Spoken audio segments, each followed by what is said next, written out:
glasses on. Welcome to the March 17, 2020 Board of Commissioner meetings. Please silence your cell phones, pagers, and other electronic communication devices. Agendas are located at the back of the chambers. If you have cell phones or anything, make sure they're shut off. The commission now utilizes speaker request forms. If you'd like to speak on any item, please complete a speaker request form located in the bookshelves in the back of the chambers and return it to Commission Officer Holly Henny's, located at the lower right side of the dais. And Miss Holly, if you would raise your hand up high so everybody could see you. So if you'd like to speak today, please fill out a speaker request form. First, we'll have a moment of silent reflection and Pledge of Allegiance led by Gary Drews.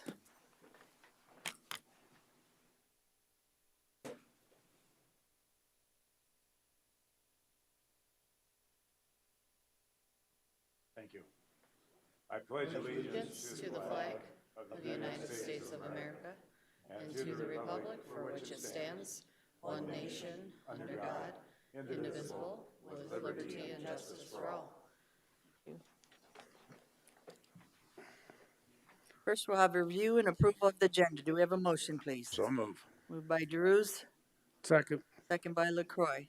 Any discussion? All in favor say aye. Aye. All opposed, motion carries. Ms. Holly, the consent agenda.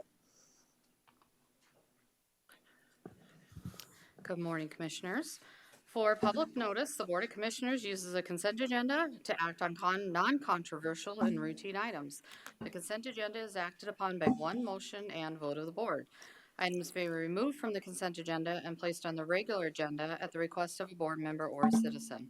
Today's consent agenda contains the following items: approval of the minutes from the regular meeting of March 3rd, 2020, approval of the minutes of the special meeting from March 4th, 2020. Number 7 is to assign the 2020 budgeted long-term reserve accumulations in the general fund as follows.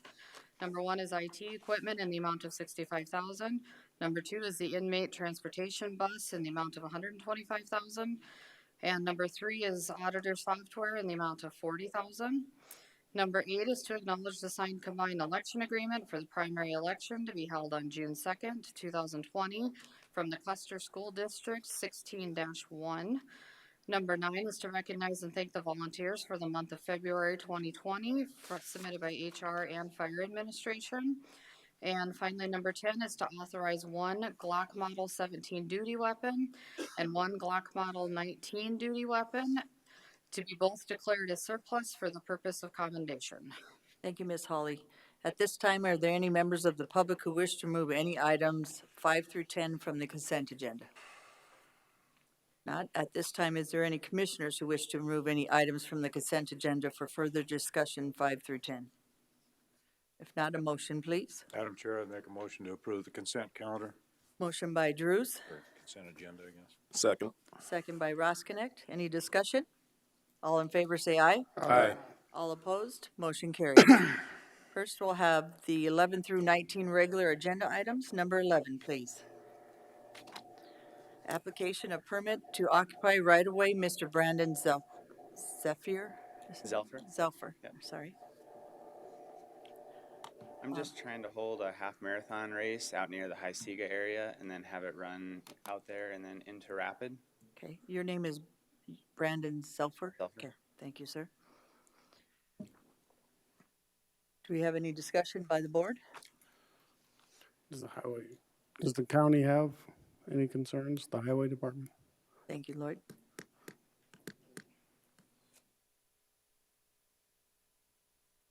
Your name, sir? Good morning, Commission. Joe Miller, Pennington County Highway. The Highway Department and the Sheriff's Department both looked at this. We have no issues with it. As long as the manual of uniform traffic control devices is followed for the proper signing, we have no issues with, as this is a very low volume residential area as far as the highway. And I presume he got permission from the state, so. And Brandon, did you get permission from the state? DOT, and the DOT, they said they'd approve the permit if the city approved it, and then this gets approved. Okay. Do we have a motion or Motion discussion? to approve. Motion by Roskinek, second by DeSanto. Any other discussion? Do we miss anybody from the public that would like to speak? If not, all in favor say aye. Aye. All opposed, motion carries. Thanks, Brandon. Thanks. Next, we have number 12, to appoint Ms. Joyce Halbert to the Pennington County Housing and Redevelopment Commission. Is Ms. Joyce here? Thank you. Do we have discussion or a motion? Madam Chair, Commissioner Ross, or Commissioner LaCroy? I believe this went through the process for the interviewing, and I think the interviewers did a good job and the recommendations for approval. Okay, so your motion is to approve. I'd make that motion to approve. Do we have a second? Bruce, any discussion? All in favor say aye. Aye. All opposed, motion carries. Item 13 is tax property located at Taylor Avenue, Rapid City, offered to purchase Mr. David Russell. Sir, if you'd like to come up, sir.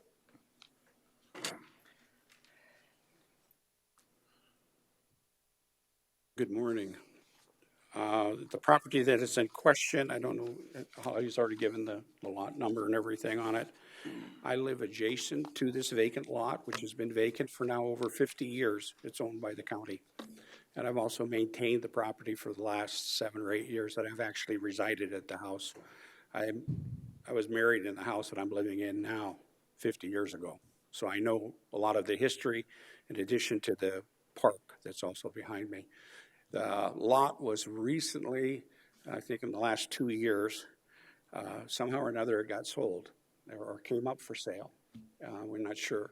But we wound up having a trailer pulled in and it turned into a hooker haven. And so I came up to the code enforcement people and we had the trailer removed and the gentleman went to jail and then the property reverted back to the county. I'd like to purchase the property. The records were wrong when we started investigating this. They said the lot was 50 feet. The lot's only 25 feet by 140 feet. And anybody to benefit it would be me. The lot was originally a part of the Pesic estate. I don't know if you know Red Pesic, but he was my father-in-law. And he owned all of that property at one time when his mom moved there. Why it was ever separated, I don't know. The gentleman that owns the house on the other side of us lives in Phoenix, Arizona, and has no desires to purchase the property whatsoever. And we went and had Rod from, I think the Director of Equalization, did a reassessment on the property, and they came up with $4,200, not $21,200. That's on the computer system right now. It was grossly over the way they figured it and everything. So they're doing a reassessment of it, but he would purchase it for that and incorporate it into my home and then use it because I can't expand without the property itself. So I'm asking the commission for permission to go outside the normal, not putting it up for auction, which could be any time between now and 2 years from now. And I'd rather put it on the rolls, the tax rolls, and make some use of the property and get some of the trees that are down the middle of the property line cleaned out and out of the way because they're causing problems with electrical lines and stuff like that right now. It's been left to go for a long time. So when I purchased the property, I just assumed somebody else owned it, only to find out the county has owned it now for a long, long time. You know how long the county's owned it? Going on about 40 years. Okay, It's wow. been off the tax rolls for a long time. Okay. So, yeah, I'd like to put it to use and incorporate it into my property, pay taxes on it, and go from there. Thank you, Mr. Russell. I think the commission has some questions, sir. Any questions? Commissioner Ross. Yeah, I went to school with the Pesics. What's that? I went to school with the Pesics, and I grew up a few blocks or a few houses from there. And I agree that if we can put it on the tax rolls, that's really the route that we should go. But we can't sell property for the assessed value. We would have to get a fair market appraisal on that property to be Right, fair to and the that's what Rod did. taxpayers.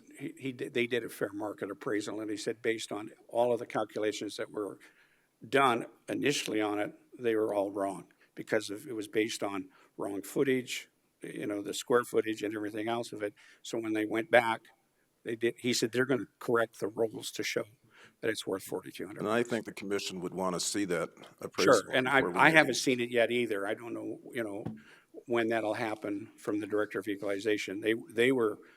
they asked me first to come to you, and if you were interested in selling it and getting it off the rolls, then they would do the other stuff that has to be done. So Shannon, can you kind of visit on some of that appraisal or what Mr. Russell is talking about? My name's Shannon Ritberger. I'm the Director of Equalization. So Rod works in my office. Yeah. Okay, so your comment about an appraisal. There wasn't an independent appraisal done on this. It was just for our office purpose. Okay. So an assessment. We think that's market value. Wouldn't surprise us if another appraiser come up with the same value. But I think when you talk to Jay about what process you need to do to get rid of this property, there's an auction, there's an appraisal, and Jay and I have talked about this before. I don't think our work in our office will meet the standard for that appraisal requirement. Thank you. Madam Chair. Commissioner LaCroy, please. I see Jay's on his way up, so that's good. Because my question, we've got several, when we hold these auctions throughout the year, we got several people that come to them and Right, looking I forward. understand that So my process. question is, a comment was made that's been on, the county's owned it for 50 years, and I'd be going, why? Why hasn't it been? Jay Alderman with State's Attorney's Office. That's news to me. I didn't, and I think Holly's shaking her head. I didn't know we owned it for any length of time, even close to that. But what I wanted to alert the commission to is typically with tax deed properties, the auditor holds the tax deed auction annually, and that's where this property would typically be sold. A little background information, when a property is going through the tax certificate process, and no one bids on it, the county takes it into their own name. Anybody off the street can come into the treasurer's office and take an assignment of that certificate. So in essence, like a private sale. That didn't happen here. The requisite 3 years went by, and the county took the tax deed in its own name. Even during the tax deed process, the process where you have the 3 years of certificate in the county's name, then the county proceeds to take the tax deed in the county's name. You can even take an assignment of that process privately at that time. That didn't happen. Unfortunately, that would have been nice if it would have. Once the county acquires the tax deed, then there's a whole new set of statutes that kick into place. The only couple that I'm aware of that would allow a private sale would be if the property is valued under $500, which I'm being told this clearly is greater than a $500. So that eliminates that private sale option. The other one would be you can do an installment contract. And it's in your packet, Holly provided that. Except in that statute, it says before you do that, you have to consider sealed bids or public auction. So we're back to the public issue. As I stand here, I'm not familiar with a way, given what I know about this property, to make a direct sell to the gentleman standing here today. You'd have to go through the public process, which, again, typically for us with tax deeds is public auction, which requires advertisement, publication, set a date and time, have the auction. You can accept any bid at the auction. That used to be a 90% of the appraised value. Now you can accept any bid, but it does appear you have to have the property appraised. You can assign three taxpayers or property owners, and we've done that before. It's been a while. I think it's a fairly simple process, if I recall, that can set a value, but that's the process as I know it. I'm not aware of a way I could advise you to sell directly to the gentleman here today. Thank you, Jay. We have done this before where we did 3 property owners. For me, it's been on there 20 plus years on the tax rolls. It's not like, we're taking this away if we put it on public auction or whatever again.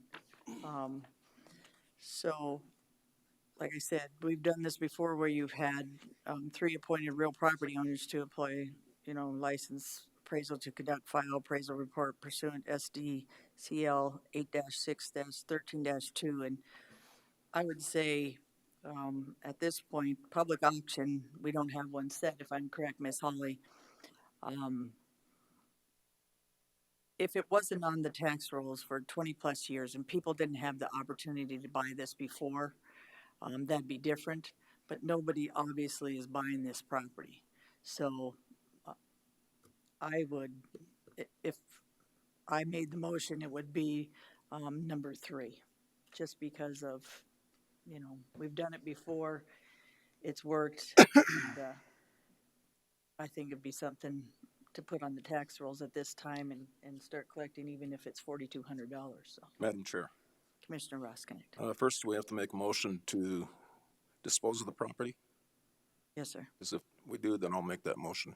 Okay. Second. Moved by Roskinek, second by Drews. All in favor, say aye. Aye. Sorry, Lloyd, I didn't see you. I had a follow-up on, Sorry, Lloyd, or Commissioner. my, Right. my concern is why I asked Jay is how long it had been on, the county has owned it. And from what my understanding is, this property's never been to auction. Am I correct? If it has, then I could see the motion on the floor, but if it hasn't had the opportunity to go to public auction yet, Yeah, concerns commissioners, me. I just ran into my office and grabbed the treasurer's deed, and the county took it in August of 2018 is when the treasurer's deed was issued for this property. okay. So it's Oh. never been. Not too long. I can't remember when the last auction we had was, but It we was just just- don't have enough properties to justify the cost right It now. seems like it was just like 2 months ago. No. Wasn't, no. that was something We different? didn't have one last year, so it's Okay. been at least since 2019, I believe. Okay, so we actually took it over in 2018 and So it may have gone to auction once, if at all. we don't know that. We can find out, but, That's my only concern with this is the fairness of the process of when, when it comes forward that it has at one time, and then if it didn't say, oh, I'd have no problem because you've been taking care of it and so forth. But I'm just looking at the fairness of the process of when we take these tax deeds, it has been. the, Commissioner, the fairness of the process would still be intact if you chose to sell it by sealed bid right now. You can certainly do that now. We would advertise it, and anybody who was interested would have the opportunity to bid on it. Otherwise, you could choose to sell it at a public auction, which we don't know when that will be. But the costs, follow up, the costs associated with advertising and doing all that, I think we've been down that road once before. It's, Yes, we will have to advertise in the 3 legal newspapers, which, I'm gonna take a wild guess and say around $120 maybe for this property. Whereas if you do a public auction, we have to pay the auctioneer's fees, the advertising fees. and then with the auction, we're not sure we're gonna get, Right. yeah, okay. That's what I wanted to clarify, thanks. Thank you, Commissioner. The other thing is this is 0.08 acres, and so I thought it was on the tax roll, the county rolls for 20+ years, but that was from Mr. Russell. So besides that, again, it's 0.08 acres, the advertising, and that's why last time we did the same thing. By the time you pay to advertise and what the things you're doing, you're getting half the price. So long story short, it's assessed at $4,200 at this time. So, any other discussion? Because the motion on the floor is to do number 3. I'll second that motion. Okay, it was Ross, you made the motion? Or no, I'm sorry. Yeah, and Drew seconded. That was to take it off the tax rolls, right? Yeah, that's what his motion was, take it out. Okay, You're surplusing it, right? That's the motion Yes. that's on the floor, is to surplus the property? yes, ma'am. Okay, so all in favor, say aye. Aye. All opposed, motion carries. Next is if you want to do the process, what process would you like to use? Or just deny? Madam Chair, Commissioner Drews. I would move that we direct the chair to appoint the 3 real property owners to conduct and file, is that the right wordage?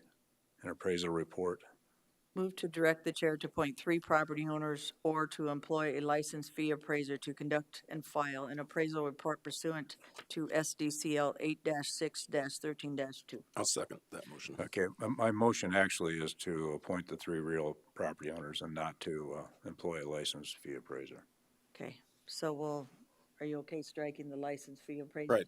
Okay. So, moved by Drews, second by Ross Connect. Any other discussion? All in favor, say aye. Aye. All opposed? Motion carries. Thank you, sir. And Thank you, Ms. Carl. Holly will get a hold of you. We need one more motion if you guys, how do you want to sell it? Do you want to do sealed bid or do you want to do public auction? We're doing you still have to have an auction after you employ the 3.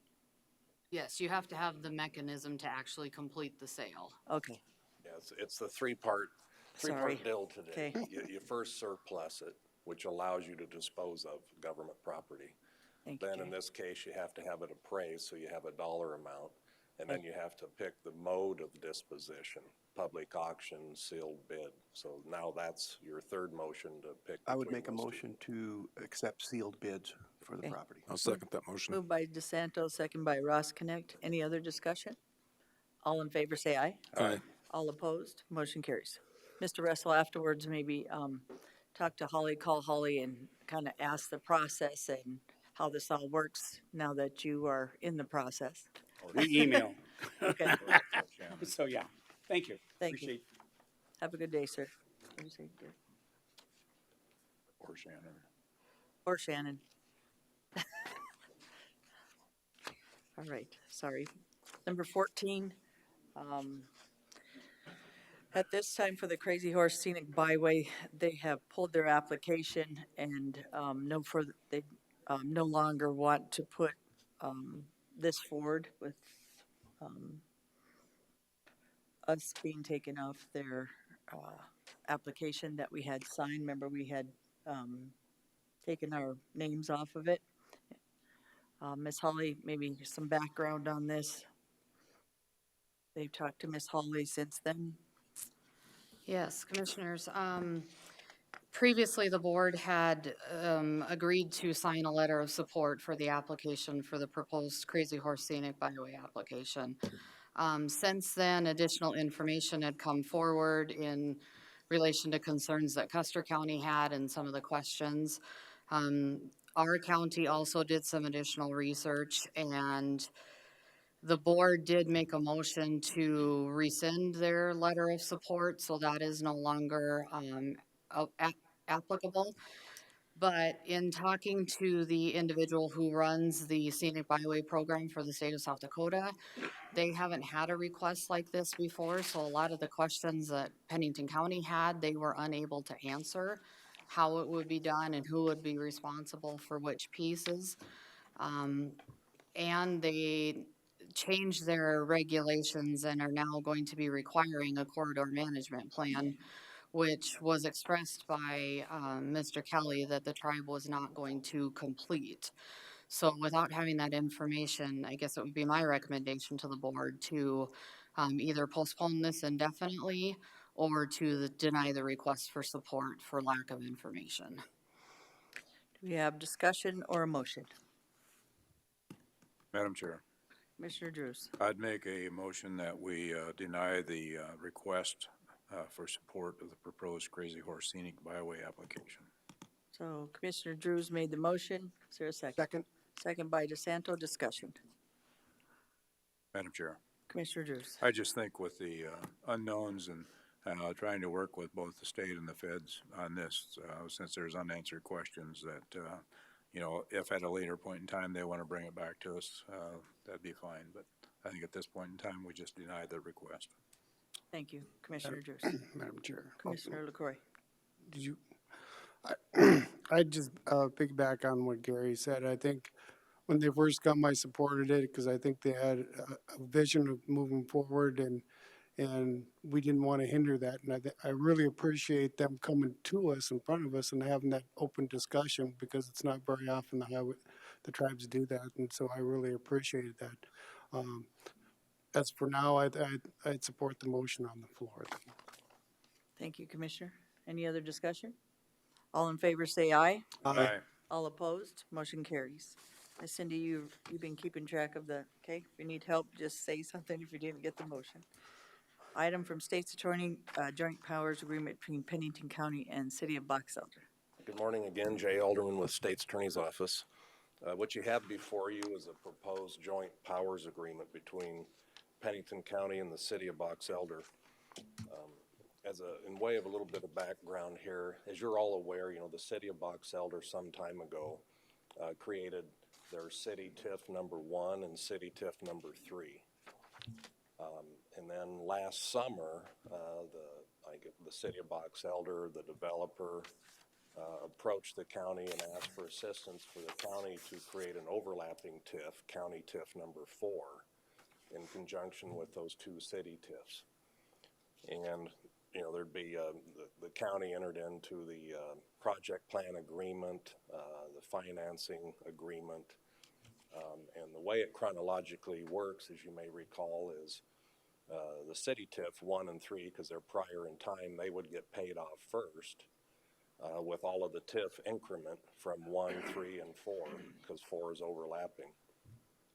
And then eventually TIF number 4, when TIF 1 and 3 are done, TIF 4 pays on itself to meet its obligation under the financing agreement.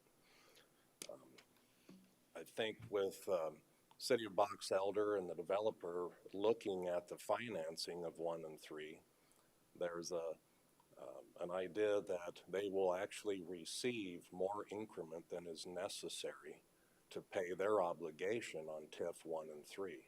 What to do with that excess? So they've approached the county and said, through a joint powers agreement, we could agree, the two government entities that have the authority to create and manage TIFs, we could come together and agree that to the extent on an annual basis there is excess increment available from what the auditor has to pay over to the city from each of those 3 TIFs, we could divert or send back up to $250,000 annually to the county to start paying on TIF number 4 earlier than we would be able to otherwise. The outcome of that is that the development gets to start sooner. Presumably it'll be on the tax roll sooner, and the county saves interest on the principal payment obligation it has on the financing agreement. So I know Mr. Meyer Henry has spent a great deal of time talking to the commission over the course of developing TIF 4. Mr. Morris is here today to address the commission on any questions you might have about the process, how that looks. But I think the auditor in particular, I won't steal words from Cindy, but I think she was pleased to know that her obligation to pay over that increment is still intact. She doesn't withhold anything. It all goes to the city. The city does their analysis, make sure they meet their obligation, and to the extent they have excess, they will remit back to the county X amount of money up to that $250,000 amount to start paying on TIF 4. So that's kind of in a nutshell, a summary of what's going on here, and I guess I would ask Mr. Morris. Toby, if you'd like to come up, and Jay, just stay up here probably with him. I'm going to guess the commission has some questions still from you. Thanks, Madam Chairman. Toby Morris, Doherty and Company from Pure. I think Mr. Alderman explained it much better in a legal form and fashion than I probably could have, but I can answer anything on the numerical side, and maybe as a highlight of that, I brought some handouts because I know some of the questions that are asked usually, if I may approach, okay. Madam Chair. Mr. So Ross. Jay, basically what you're saying is that TIF 1 and 3 are doing better than they thought. And by shifting some of that to TIF 4, we can retire TIF 4 earlier than projected. Correct. Yes.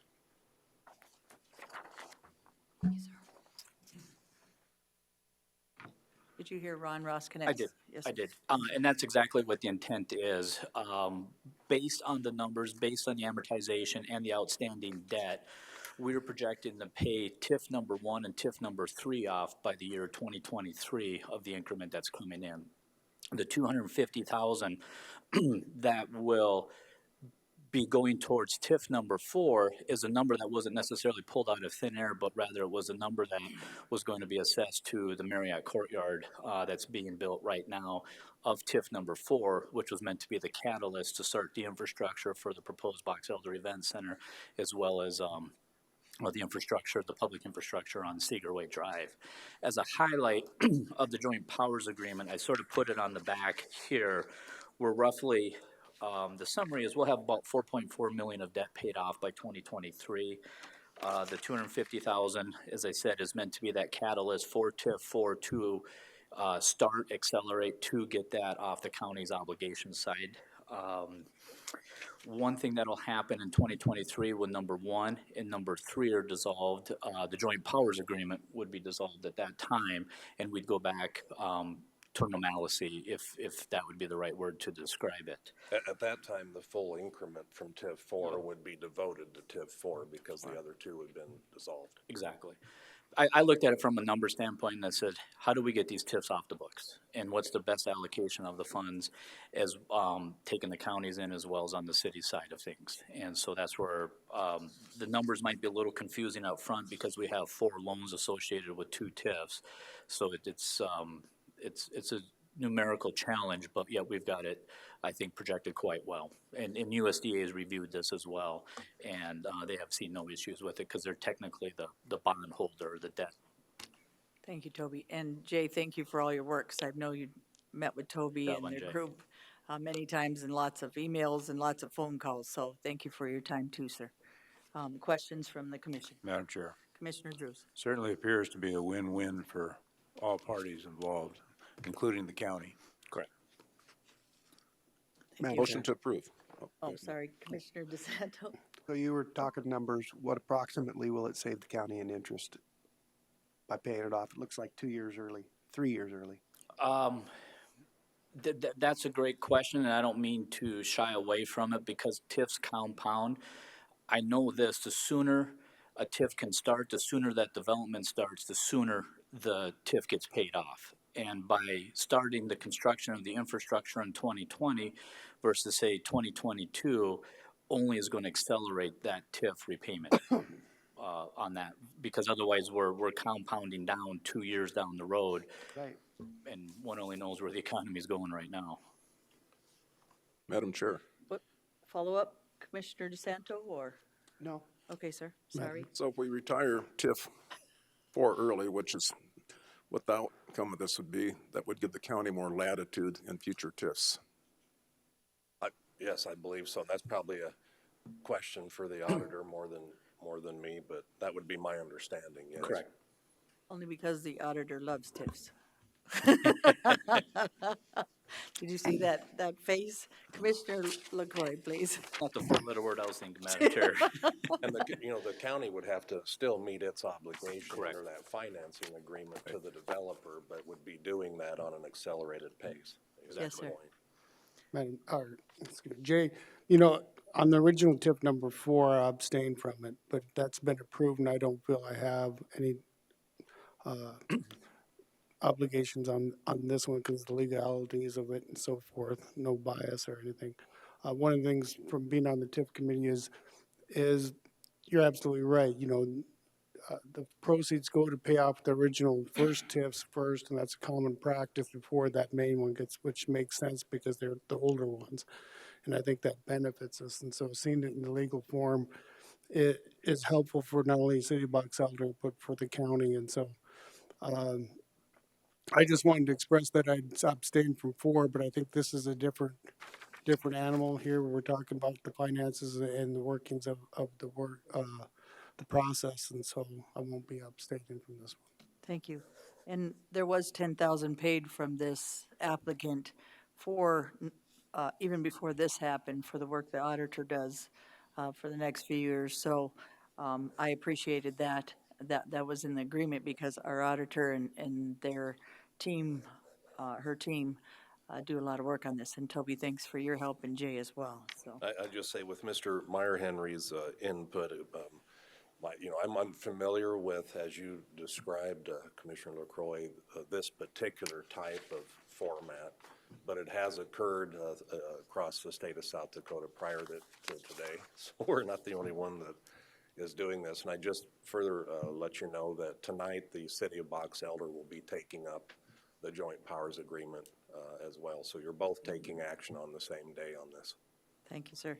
Madam Chair, Motion? I would make a motion to approve the joint powers agreement between the city of Box Elder and Pennington County. Motion by Drews. Is there a second, please? Second. Second by LaCroy.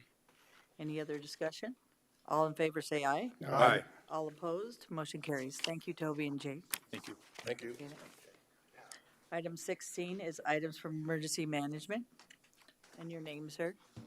Good morning, Commission. Dustin Willett, the Director of Emergency Management for Rapid City and Pennington County. Pretty broad topic on your agenda today that was put on there by request. COVID-19 update. That can cover a whole lot. Couple of things. One is as the situation evolves and develops, sometimes hourly, certainly daily and weekly, I would say that our posture and those agencies in the community that have a stake in this, which is pretty much everyone, are appropriately leaning forward. People understand that this is significant. People understand that this is a departure from normal, and we all have that bucket of ice water in the face moment of collective gasping when our normalcy is challenged and when things are different than what we normally do. But I think as a community, people are settling in is not the right word, but becoming accustomed to the fact that we have some changes and that what we're doing in our daily lives looks a little bit different now. So I think everybody's leaning forward appropriately. A couple of things, a couple of developments, and I don't want to reiterate everything that's been on the news cycle, but certainly the big pieces are the same day, March 13th, the president declared a national, basically emergency declaration under the Stafford Act, which is what we typically work in under FEMA. So when we have disaster declarations or emergency declarations under FEMA, it's Stafford Act, and so the president again leaned forward and declared that for the entire country. In addition to that, Governor Noem the same day issued an executive order. And so again, a lot of times the process works where counties are affected by something. Counties are overwhelmed by something. And then we declare an emergency or a disaster and forward that up to the state. And then when the state gets enough of those, the state goes to the federal government, or the state declares a disaster or an emergency and then goes to the federal government. Usually it steps up or escalates in that fashion. This is a little different than what most of us have worked in or seen because it kind of went the opposite direction. The president declared a disaster for the whole country, and the governor declared or an emergency. I pardon my misspeak there. The president declared an emergency for the country, and the governor declared an emergency for the state. Specifically in her declaration, she says, I do by here declare that a state of emergency exists in all counties in the state of South Dakota, and then follows that on with other documentation. So the reason I bring that up is a state of emergency has been declared for us by the governor. So I will put it to you whether or not you want my office to draft or submit a county level declaration. Again, at this point, anything our county declaration would have done has been done the opposite direction. But if you feel the right way forward would be to have an individual county declaration of emergency, not disaster, but emergency, I can certainly effort that in my office. So that's one question, and I'd certainly take direction on what your thoughts are on that. So just a question. On Thursday, we're having a department head meeting. I think some of that needs to happen for plan of action before, meaning what are we doing as departments, and with your help, hopefully you'll be there. What should be done, like I said, so we're finding solution for people in the future. Some of I think if the sheriff can come up today too and kind of tell, I know he's doing some plans of action as well with some of his, and unless he just wants to wait till Thursday and talk about it. But basically we have homeless people, we'll have some jobless people, that kind of thing. how's that gonna affect us? If people are closing restaurants, if people are closing things, that's gonna start affecting how we do business as well, so, and, employee protection at that point. So just questions. I don't know if there's answers right now or what, and I don't believe right now, our plan of action is what you're telling us and what we have been doing. But just making sure the department heads and Pennington County is covered. Like I was talking with, Ms. Holly too this morning, the homeless population, I was also talking to Barry, have no clue.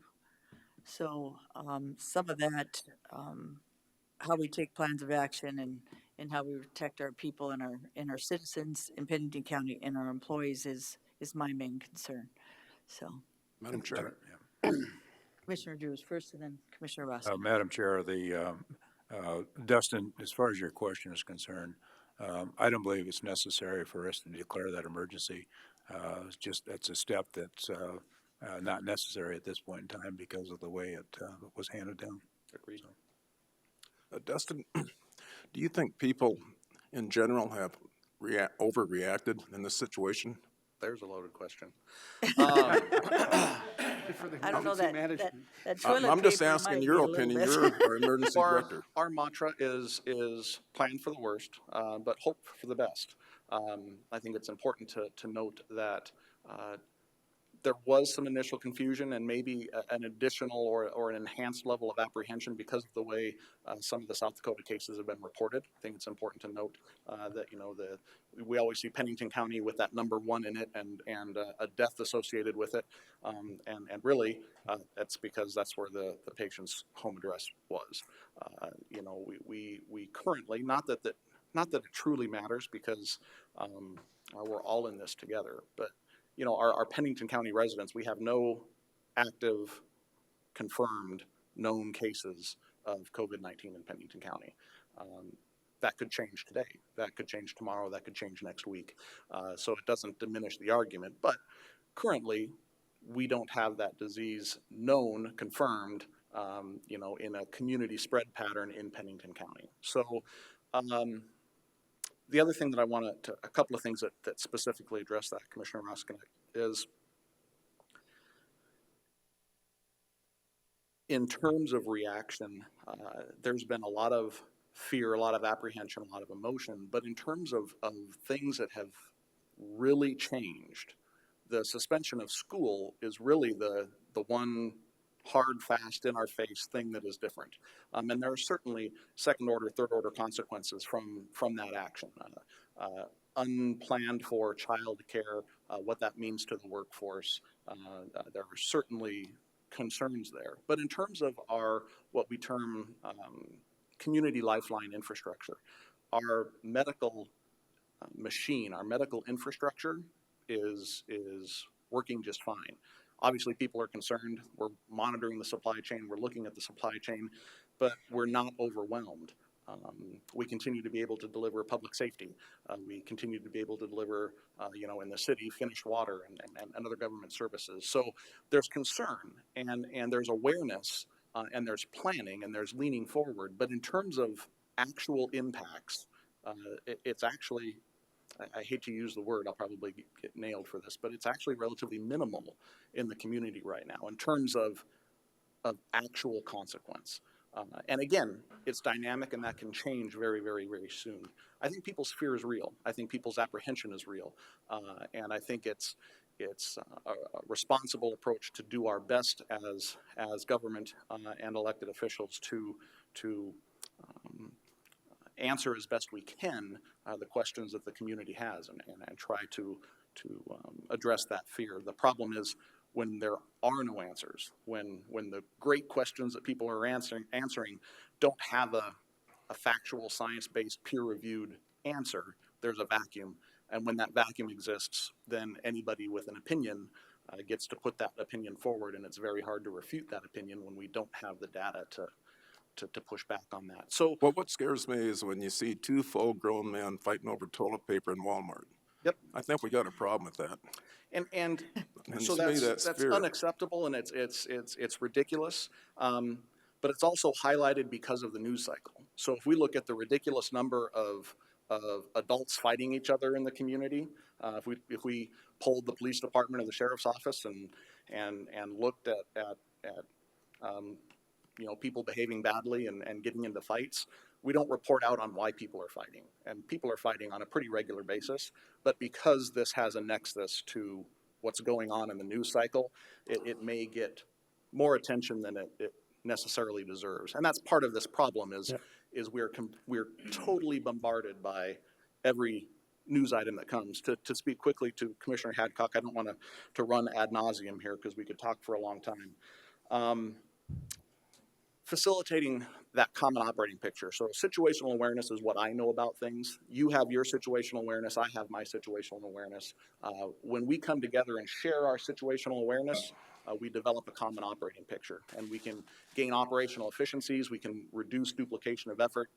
So my office is working hard. Today will be our kind of inaugural Pennington County-wide conference call to get the whole community, to get the private nonprofits, those groups, the faith-based community, the schools, the healthcare systems, the governments, all the municipalities we have, public safety, public works, get all those people onto a call. It's going to be a little bit of an animal to deal with, but the intent isn't to solve problems, and the intent isn't to rehash all the guidance that's out there. The intent is just to share some basic information on where everybody is at, what they're doing, what they anticipate, so that we all develop a better understanding of what other people in the community are doing. And when is that happening? 3 o'clock today.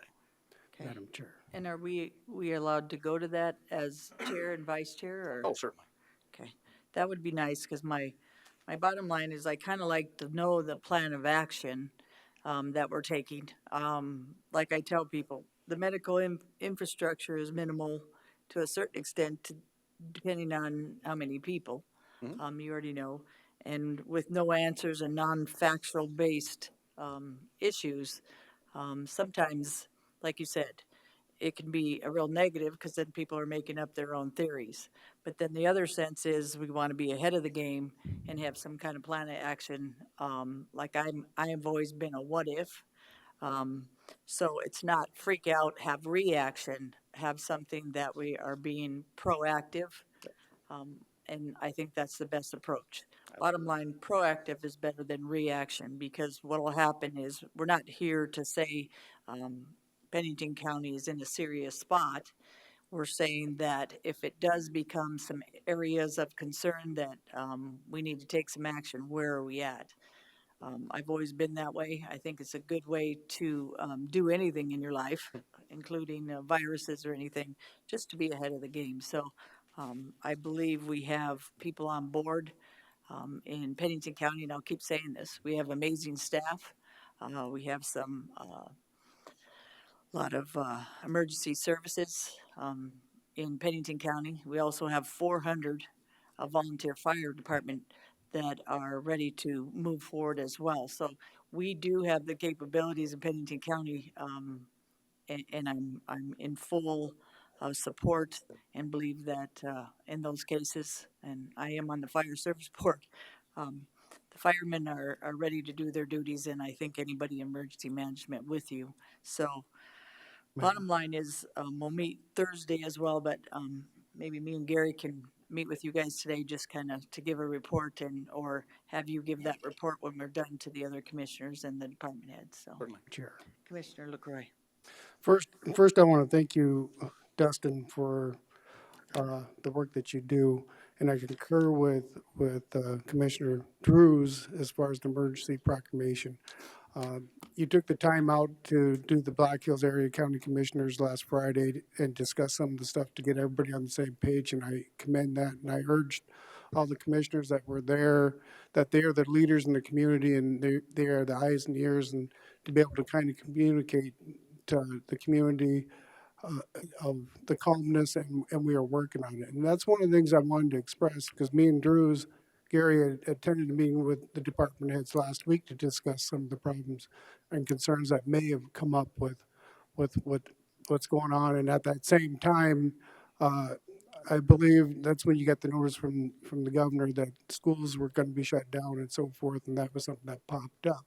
But Pennington County is working hard for their employees and the community of looking at preventative ways and not only that, but encouraging the same safe practices as the rest of the community is. And the agreement was to have continuous meetings throughout the week. The meeting that you're going to have today, very good, because that's one of the emails that I'd gotten earlier yesterday. A question was, well, is there any one person that's organizing to gather information for services that are being provided for people that are holed up? And I encouraged that person to get registered with 211 to be able to call them and find out, is there services for this, what's going on, and so forth. But you're absolutely right. The paranoia that some of the stuff that's out there right now is, and I think doing an emergency proclamation is not, for Pennington County right now would be too forward with that because I'm already dealing with people who say they've gotten it from somebody and I know there's no confirmed cases and so, and then I hear they're shutting down the trucks from state line. They're going to get no supplies in, and I have to calm them down, going, no, that's not happening. So that's our job, and I think you having that organizational meeting and working with the media as far as getting the good information out in a timely manner and working with our community and supporting our community is how we're going to get through this. And so, thank you for what you do, Justin. Thank you. Madam Chair, Commissioner Roskinek. last week, Dustin, I believe you said there was one fatality in Pennington County.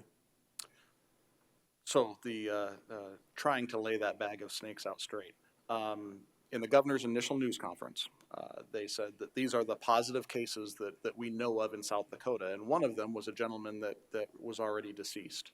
At the time, they didn't know what role COVID-19 had played because he had some other medical underlying conditions. And what they did in that news brief was report the person's county of residence.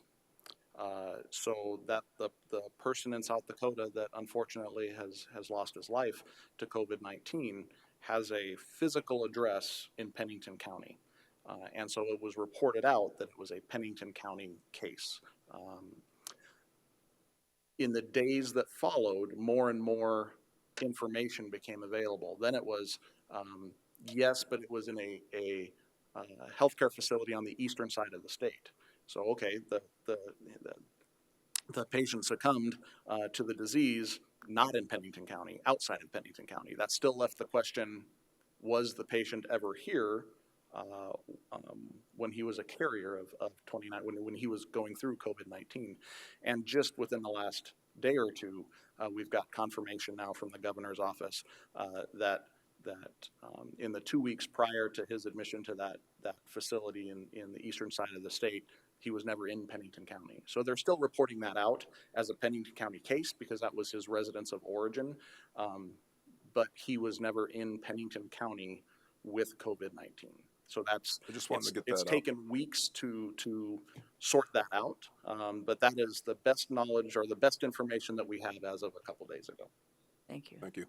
Basically, communication is going to be the key. We already know that. And anything we do with emergency services or our community. The other issue is when you have the president getting on there because of New York and other places, they're closing restaurants and making a declaration on that. I think then it puts more fear in people and starts the process again. So bottom line is to kind of counteract that fearfulness. I think communication and making sure that we put out all the information and that our citizens know that. Yep. So today is a good step at 3 o'clock. We will do that again with our department heads as a team on Thursday, and we will keep updating, if I'm right, Yes. Dustin, that communication that we have. That way, hopefully, that's not going to cure everybody's fear that they have, but at least hopefully the people that are wanting to know the factual information and want to communicate and know the real information, we'll be able to get that information from Pennington County and maybe on our website or how you get that out there. Dustin, can you tell me, besides the media today, how people would find out basically what we're doing and what our community's doing after we have our meetings? I think we can determine how best to do that. I think in conjunction with the department heads and the commission office, a press release would be probably rather than multiple different messages from multiple different sources. I think if once we have some of that information outlined and we know what our message is, or we've coalesced around what our message is. We've got plenty of ideas and plenty of plans. Once we've coalesced around what that message should be, I think probably just a Pennington County press release. And you do that, if I'm correct. We can certainly press the send button. We certainly have the dissemination list. My guess is Holly does as well. But we can certainly get that once the press release is drafted. We all have different dissemination methods to make sure we get good broadcast coverage of that. And if it's okay with the commission, I have my last talking point. One last thing, since I have the podium, I would like to make one more statement. And that is, when the CDC comes out with guidance, again, it gets splashed across all of our different broadcast media, print media. I would just like to reiterate that it's not a one-size-fits-all guidance. So when you see numbers and guidance come out, it's usually in reference to a very specific part or segment of society.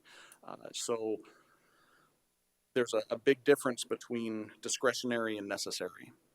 And so a lot of the social distancing recommendations that are coming out there that seem relatively extreme, first it was, think about not being in big groups, and then it was 50, or, out of California it was 200 or 250, and then it was 50 from the CDC, and now it's 10. We see this, and that obviously makes headlines, but we're talking about discretionary gatherings, concerts, and discretionary meetings. That is, schools and government and business are categorically accepted from that policy, or not policy, but that guidance from the CDC. CDC has different guidance for business, different guidance for continuity of government, different guidance for different sectors. So I would caution people not to paint with a broad brush. So when we talk about social distancing strategies, it's not a light switch. It's not on or off. It's not I'm keeping myself 3, 6, or 10 feet away from everybody. It's a matter of limiting your contact when you have the discretion to do so. There are still necessary activities. We're still going to the grocery stores. People are still working in the grocery stores to stock our groceries. We're still going to the gas station. We're still going to medical appointments. We're still providing government services. Business is still going. The community is still working. The guidance, the message is limit your discretionary contact with other people. And it's not that we're not taking precautions in those other sectors, but I get this on-off switch of, well, my goodness, if we're not having a concert, why are we having a Board of Commission meeting? And they're different animals. We're all aware, we all understand, to some degree, probably better than a lot of us did several months ago, how disease spreads and what good hygiene is. But the last point, I just wanted to reiterate, was it's not an all or nothing proposition. It's measured. There's still necessary things that need to happen in the community. There's still necessary contact that happens. So it's not social distancing. I'm putting up a wall and I'm not having contact with anyone. Again, just a reasoned and rational approach to limiting the spread.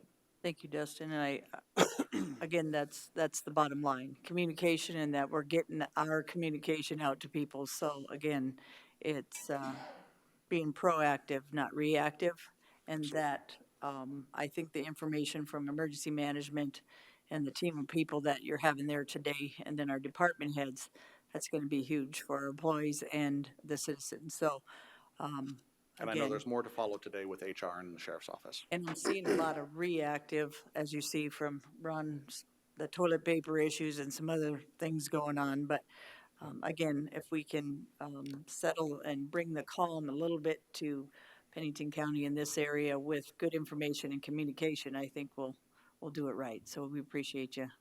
You're very welcome. Madam Chair, just Commissioner LaCroy. just one final comment from that meeting we had that, and I think all the department heads are taking everything very seriously, but I want to give a shout out to the buildings and grounds crew because they volunteered to move some people over from maintenance to help do some additional disinfecting and doing that type of thing. And not only that, but you even offered hand sanitizers to the employees and so forth to help ease the feelings, but also taking that additional step to, to help and showing the effort to our employees.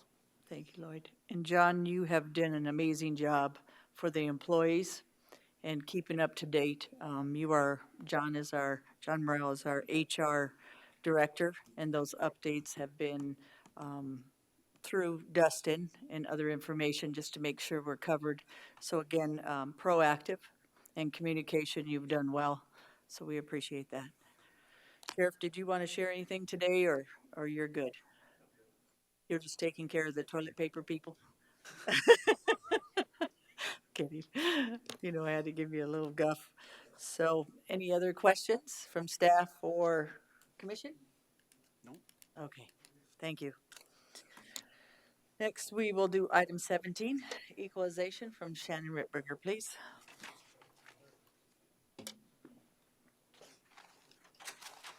I appreciate Dustin's comments. I'm going to tell my girlfriend tonight that those social distancing rules don't apply. Shannon Ritberger, Director of Equalization. Hold on, I have something to say. We've been socially from you for a long time, Shannon. Kidding. Yeah, Sorry, Shannon. I know haven't I always noticed give you anything guff, socially so- different with me. We've been distanced a long time, just kidding.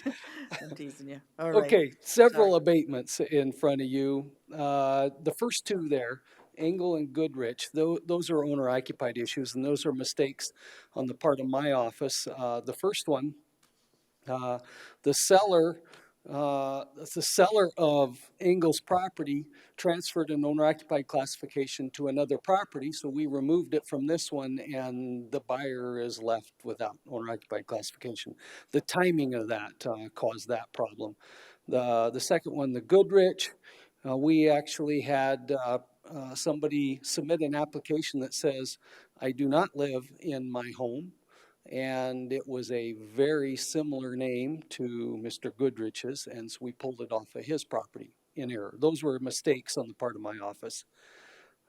Scott Young is a house that burned, and several others there. The Catholic Church purchased the former Black Hills Federal Building, and their use of it is an exempt use. And then the city of Rapid City purchased a couple of properties that should be exempt. Any question or a motion? I'll make a motion to approve. Second. Motion by Ross Connect, second by DeSanto. Any other questions? All in favor, say aye. Aye. All opposed, motion carries. Thank you. Thank you, Shannon. Have a good day, sir. Next is items from the highway. Morning, Commission. Joe Miller, Pennington County Highway Department.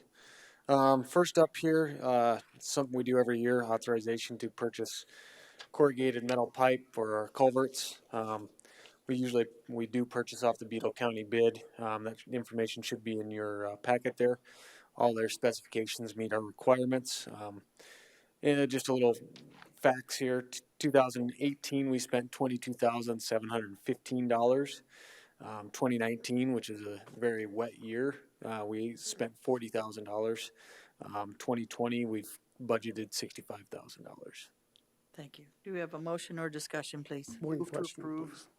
please. Moved by DeSanto. Is there a second? Second for discussion. Second, LaCroy. Discussion, sir. Commissioner LaCroy. Joe, on that corrugated, I was reading through that, and Beetle County is the North Steel. So that even includes the shipping to get it here? Correct. Okay, that was my only question. Thank you, Lord. Any other discussion? All in favor, say aye. Aye. All opposed, motion carries. Item B. All right, next one up, I'll go through the projects, and then if you'd like me to, I'll go through the supplies. So for the first one here on the projects is an aggregate stockpile north of Wall. We've been trying to get aggregate up in that area. Those roads are overdue for our gravel cycle of every 8 years. Last year it was too wet to get into the Kerstead pit. And then the year prior to that was also too wet to get into there to that gravel layer. So we did an area bid north of Wall, came in at $451,500 to Western Construction. The next one. So, Commission, did you want him to go through each one or just ask questions on the ones that you would like? Because you can do this all in one motion if you'd like. Sorry, Joe. I think we should do it all in one motion, but go through each number individually. Okay, so you'd like to go through each number individually? Okay, we'll proceed. I just didn't know if they wanted to know each one. Okay.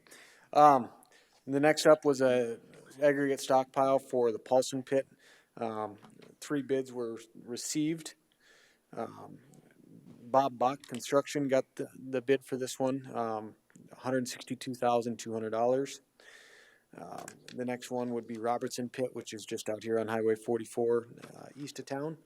Bob Bach Construction also got that one for $181,850. Taylor Pit, we did not receive any bids for that one. That was to get a clay stockpile to mix with our current gravel stockpile and benchmark to make it to meet our gravel surfacing spec. We have to have a lot of clay in there to make that good gravel. The next up was Antelope Creek Road area bid. Rogers Construction got this one in the amount of $328,000. With that, we're spending about $1.5 million on gravel this year. Long overdue. We haven't crushed gravel in 3 or 4 years. And to stay on that every 8-year cycle, I've got that down here. We've got to do, what was it? About 100,000 ton of gravel each year to keep up with that every 8-year cycle. Comes out to about 62 miles of road a year to keep up on that cycle. So we've fallen behind the last 3 years on that cycle. So that's why there is so much gravel being crushed this year, is to try and get some stockpiles built back up so we can continue on that 8-year cycle.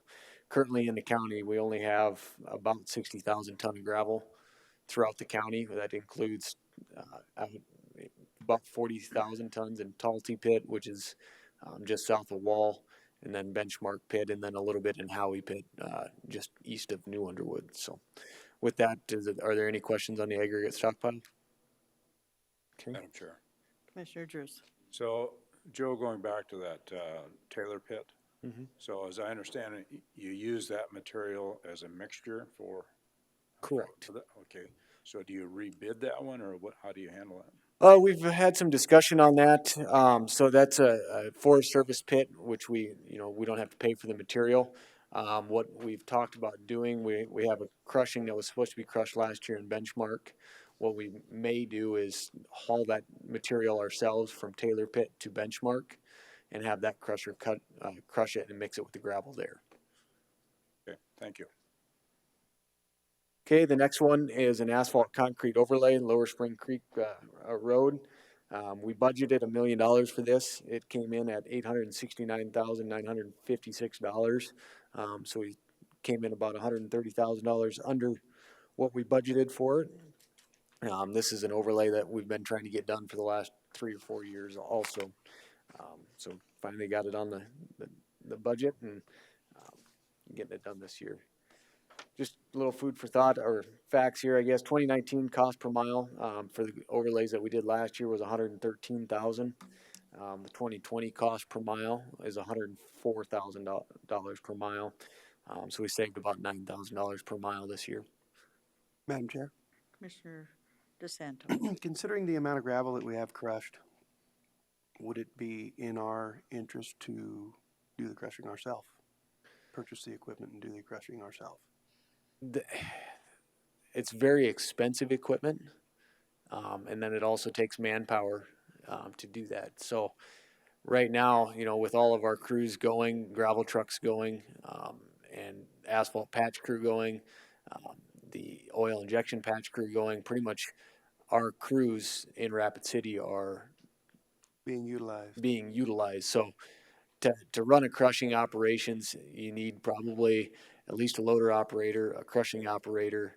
I would say a minimum of 3 or 4 FTEs or employees to run that operation, and then the knowledge to run that operation also. I don't know that we've ever done it. I don't. Gravel, not crushed gravel. So Okay, just a it. thought. I don't know what the cost on that equipment is, but I know it's very, very expensive, and it would take a long time for it to pay for itself. Maintenance of it is quite high as well. Okay, thank you. Okay, next, chip seal. We've got 27 miles contracted. We're gonna do 12 miles in-house. This came in at, $751,587.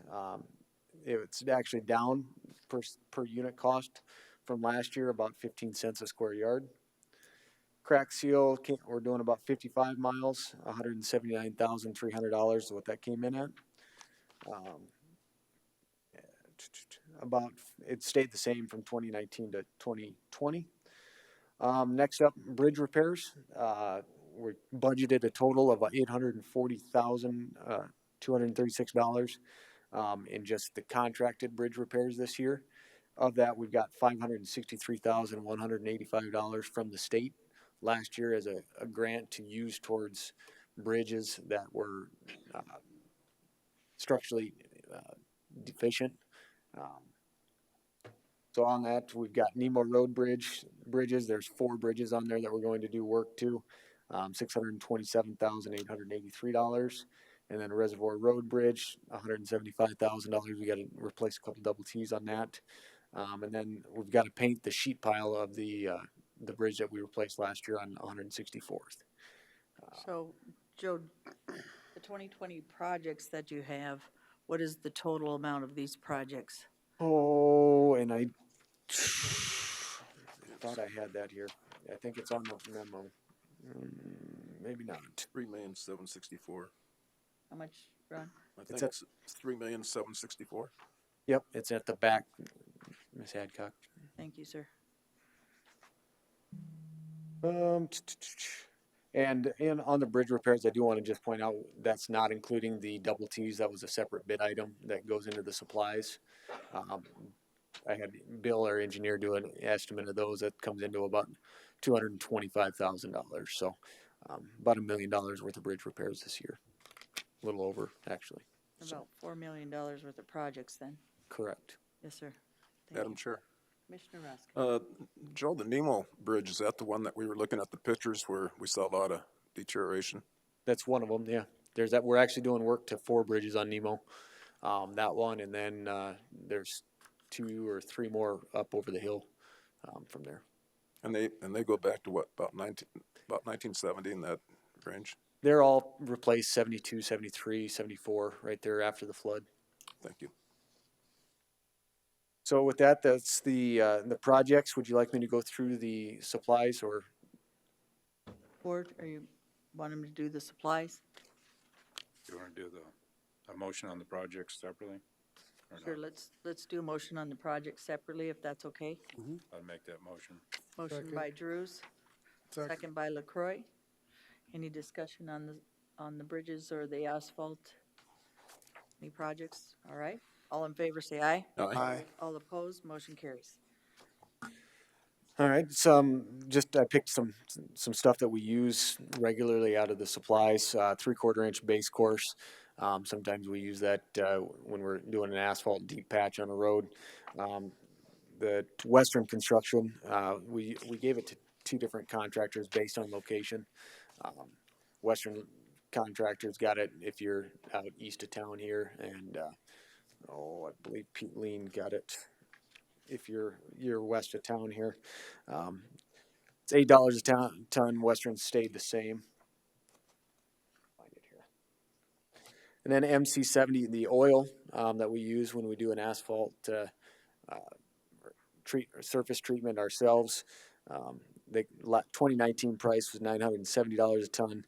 2020 price came in at $10,000 or $1,055 a ton, difference of $85. The AE 150S, 2019 price was $535. 2020 was $540, so difference of $5.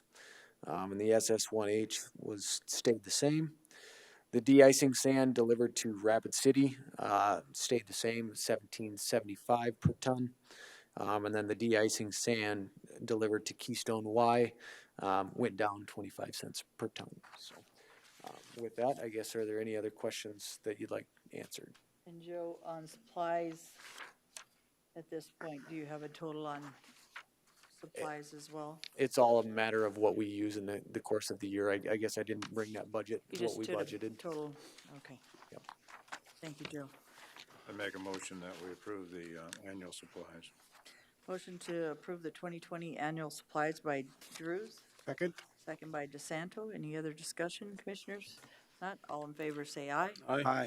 All opposed, motion carries.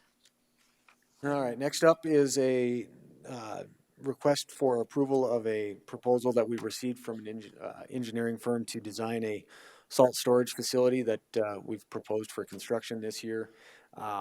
This building is long overdue in the Rapid City area.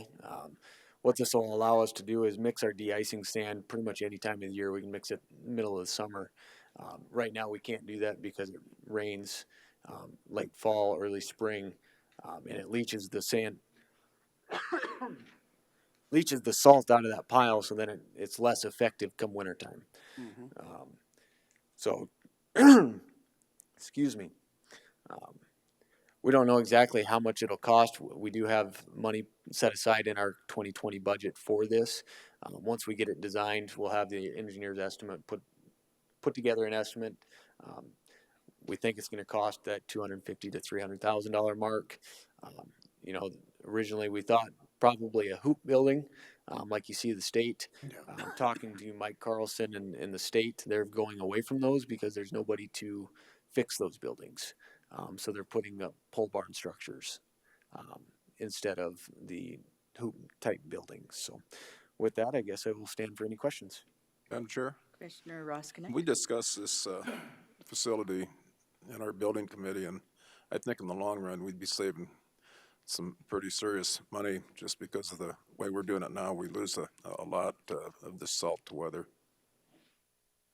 Any other discussion? Madam Chair, Commissioner LaCroix? I concur with Mr. Roskinek. I think, because now they're hauling the salt in big bags now, if I'm correct. That's the way we're receiving it where I work. No, we're, so right now we receive it by the truckload, from either I think Blackstrap got it this year. It kind of goes back and forth between Blackstrap or Nebraska Salt and Grain. It all comes out of either Kansas or the Great Salt Lake. We got kind of a mixture of each this year because the pits were putting rations on them and the companies could only haul so much. Okay. So we got some of the, what I would call a water softeners type salt from the Great Salt Lake, and then it's real kind of dirty salt looking salt from Kansas. We got kind of a mixture of half and half this year. So I think the facilities, as Rod did, I think it's gonna save us in the long run. I guess my only concern was, and I haven't seen it in a building that we store it in yet, would be the corrosiveness of a steel building. Well, so there's the salt and sand mixture won't actually touch the metal building part of it because they'll put an 8-foot wall. Okay. And then there'll be wood above that. Okay. It's an 8-foot reinforced concrete wall, and there's chemicals that they can put in the concrete to allow it to be better suited for that sort of application. Okay, so you guys have been discussing that. That's what I was looking for. Thanks, Joe.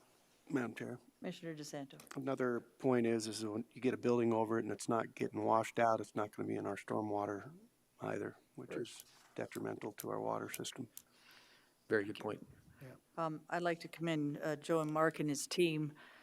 Since I've been up here, your information is spot on. You're giving us all the facts, the numbers to make good decisions, and we appreciate that.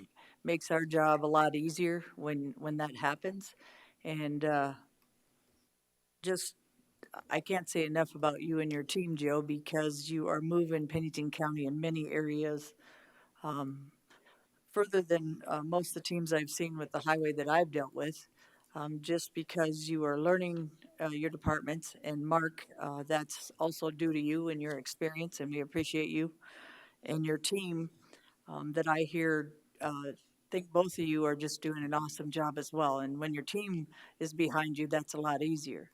And I know this is a little off point, but uh, just just since I've been sitting up here listening to you the last half year or so, a lot of changes and a lot of good changes. You're looking at every aspect of it like a business, and that you're trying to do your best by the citizens and saving money and how you can do it better and efficiently. So that's commendable. We have a lot of, like I said, we have a lot of department heads that do that, and you're just one more part of that team that do a great job, both of you. So I know that's a little off subject, but I don't know if anybody else has seen that. There's just been a huge change and a big difference in a good way for us. And I quite enjoy watching people that do that from our team. So we do that a lot in Pennington County. But again, thank you, Joe.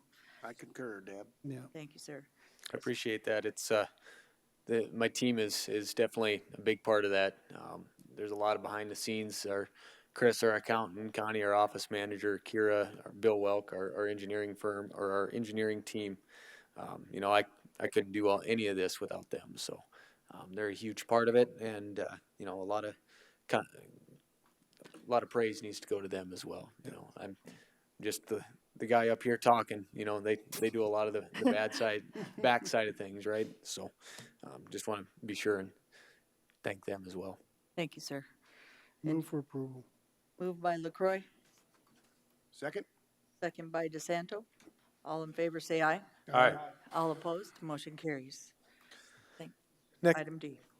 Next up, item D is a approval for a Sheridan Lake Road, the SIB loan that is needed for the funding of this. It's a 0% interest loan that is needed. The project is currently being advertised for bid and being set to open on April 1st.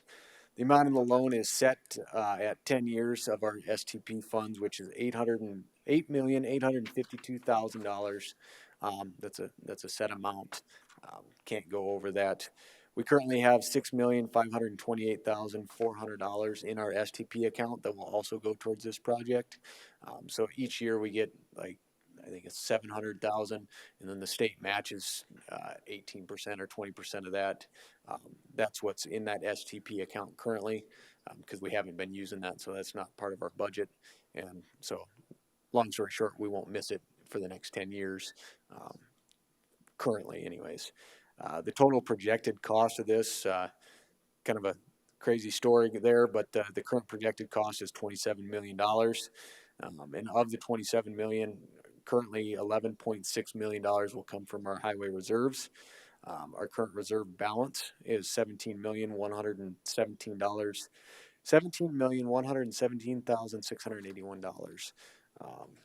And with that, I will stand for any questions. Actually, that's what I was going to ask you, so thank you.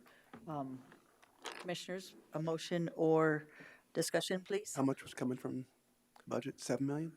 So from our current count, and mind you, this is if they come in at that 27 million, but currently 11.6, so $11,619,600. And I can kind of go through. So in our 2020 budget, we've got $5 million for, I don't know if we put the $5 million in there. I'd have to look at that, but we will need probably $5 million from our reserves for the Sheridan Lake Road project in 2020. Okay. The South Rochford Road Bridge is reconstruction is $650,000. Stockpiles, we'll probably need a $350,000. Excuse me.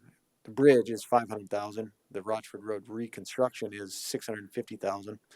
And then 2021 will be the remainder of Sheridan Lake Road at that 6.6 million, and then South Rochford Road at 2.6, which leaves our reserves at a very low amount of $1.3 million after all three of those projects are set to go. And those reserves will go down by 20, what'd you said, 20? The end of 21, probably, 2021 or 2022. Okay, thank you. And do we have a motion or more discussion? Move for approval. Moved by LaCroy, Second. second by DeSanto. Any other discussion? All in favor, say aye. Aye. All opposed, motion carries. Item E. All right, so this is an amendment request from KLJ for work that needs to be done on Rochford Road Bridge. It was not apparent when we first did this, or were working on this project, that KLJ was going to need to obtain Forest Service or an easement on the Forest Service land to tie the road project into the bridge. It was found out that they will need that. So to do that, they had to subcontract the engineering firm that is working on the South Rochford Road project to get the easement and submit that to the state. We just kind of went through this whole thing with Sheridan Lake Road, so we're very familiar with the process. We were supposed to have a meeting yesterday with Federal Highway, the state, and KLJ and ourselves to try and expedite this process with the Forest Service.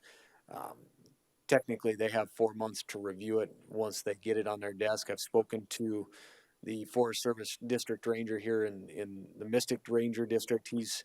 And they're ready to move this thing forward as soon as they get it on their desk. So there's some things from Federal Highway that they're concerned about, and formatting changes and some clarification that was supposed to be the meeting yesterday. But that didn't happen since the state is working from home. They're having some difficulties with that. So we're very diligently trying to move this project to get it to bid this spring still. Not sure if that's going to happen, but worst case scenario, a fall bid letting. So to the numbers, this amendment with the state is in the amount of $9,000 and change. I don't have that. The state's going to pay $8,102 of that. We will pay $1,620.43.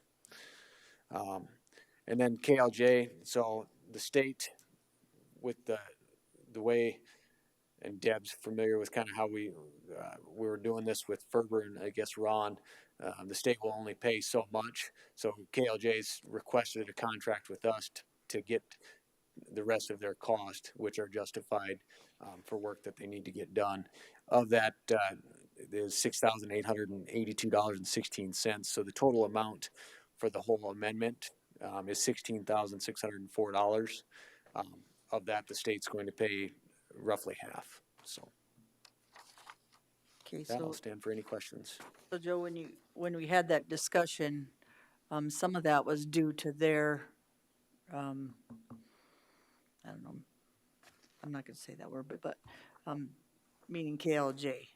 So, tell me why you ended up wanting to pay half of that cost, because we had the discussion that we maybe should take some of it because we would have had to do it ourselves and that kind of thing. It would have cost us money anyway, but, So this is a totally different one than the one we've actually discussed prior. okay, and I apologize. I thought that was Sheridan. It's something totally new on the Rochford Road Bridge, totally out of their scope of support. From their knowledge, we had the right-of-way secured, which we have had for 10 years now. But there's a piece of Forest Service that needs to be tied into the bridge that the bridge contractor will need an easement for. Yes, and that Sheridan Lake was Ferber, and this is Correct. KLJ, and this is not the same kind of circumstance that the other one. Okay, thank you, sir. Commissioner I'd Drews. make the motion to approve amendment 2. Okay. Second. Moved by Drews, second by Roskinick. Any other discussion? All in favor, say aye. Aye. All opposed, motion carries. Next is item from Human Resources.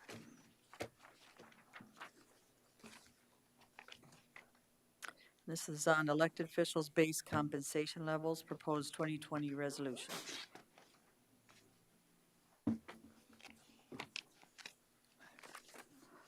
Morning, Commissioners. John Morrow, Pennington County Human Resources.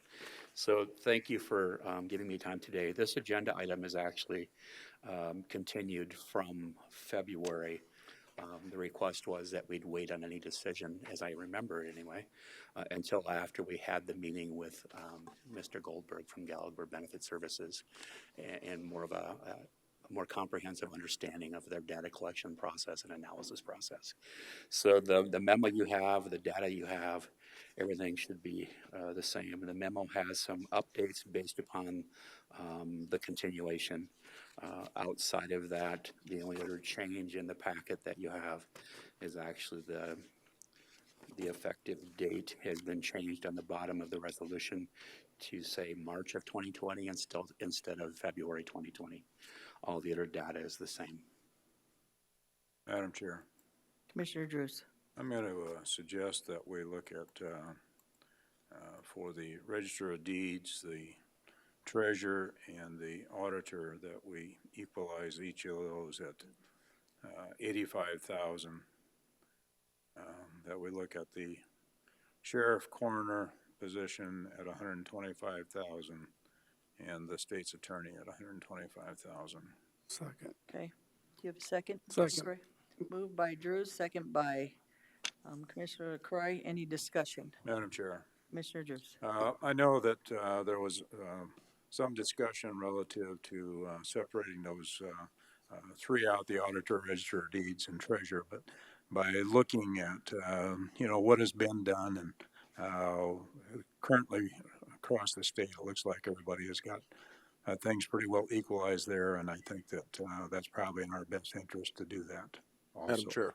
Thank you. Commissioner Roskinek. I don't think there's anyone in this room that has spent more time in a Register of Deeds office than I have. I started in 1985 when it was on the second floor of the courthouse. And I think Don has done a tremendous job. And anyhow, I highly agree with Gary on that 85,000. And as far as the sheriff and the state's attorney, we got to realize we had a care campus across the street that some of these other communities that were surveyed probably don't. And I think that care campus creates a little more of a burden to the sheriff's department and the state's attorney's office. So I totally agree with what Gary. Commissioner Madam Chair. DeSanto. I would make a substitute motion. I agree with the Register of Deeds treasurer and the auditor being equal at 85,000, but as recommended on our GBS elected base official recommendation here, I would stay with the sheriff coroner at 123 and the state's attorney at 120. There a second? No second? Not? Motion fails. Madam Chair. Commissioner LaCroy. First of all, I want to thank John for some of the other numbers that I got, because that's what helped me with my decision. I think the Gallagher report works very well for some of the, for corporations and big stuff, but quite frankly, with that clause in there, with the not sharing the information really concerns me. So seeing some of our own internal information is what made the decision for me today, because I do think that we are different in many ways than corporations in the field. And looking at some of these numbers, I did some time of service for these folks, and I agree with Gary, and I said in our last meeting, we're looking at 4 years out, and I think the 125, by the time we get to that point, instead of having to reevaluate and go through it again, it's there. That's my thought process on that, and I do believe in the equalization of the three departments. And so, just a little shout out. I mean, we've got some officials, and not only that, but assistant chiefs and so forth that got many, many years of service to Pennington County. And so I think this is one way to try to equalize and promote within. Thank you, Lloyd. And Madam Chair. And I agree. Give me just a sec. Mr. DeSanto, it's not the person personally that we're voting on today. It's No. what's coming in next, or based on job description.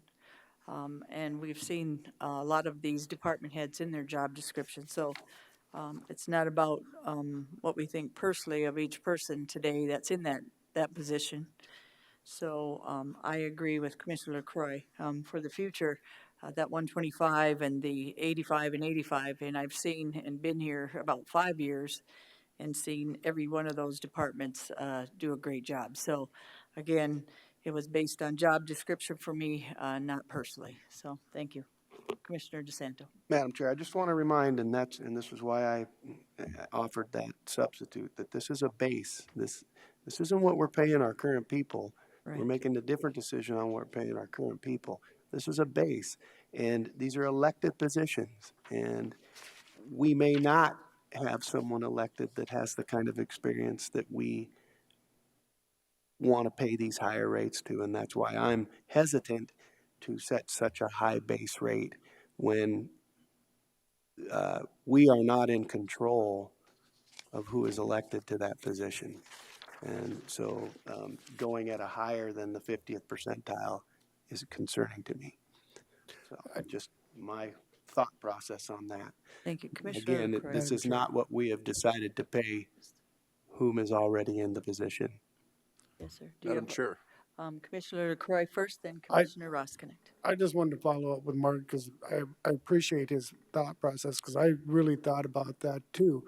But my concern was this, that's why I wanted information from other employees in the department so I knew it would encourage them to want to do that, because I may not be here in 5 years or 3 years or next year, and I can't count on the commission that may be here to review it every year and do what I probably think is fair. So this is my opportunity to do it now.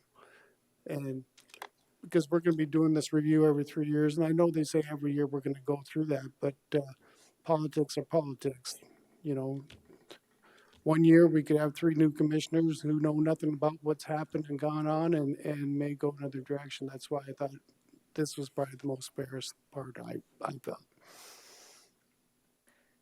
Commissioner Roskinicht. You know, one of the things that I took into consideration, because this was a tough one, and I looked at it quite hard this weekend, but John, you stated that, you know, if we had new elections, the quality of people that would run, if we set that salary too low, that's where we're going to get what we pay for. So that's why I decided to go with the 125 for both positions.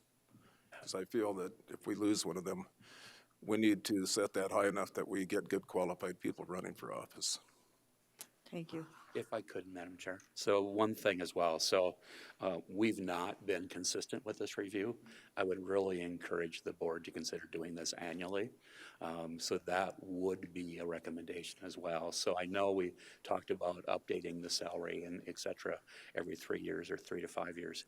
But for these positions, it would really be a best practice if we could have a resolution every year that establishes the base, and then also a separate resolution that establishes the pay then for those incumbents that are in position. So. Thank you, John, because that's exactly what I was going to say based on what we're talking about today. Do we direct you to do that or for the next meeting or I would if, suggest if that, that's Madam Chair. Yes. a motion that we need to move forward with?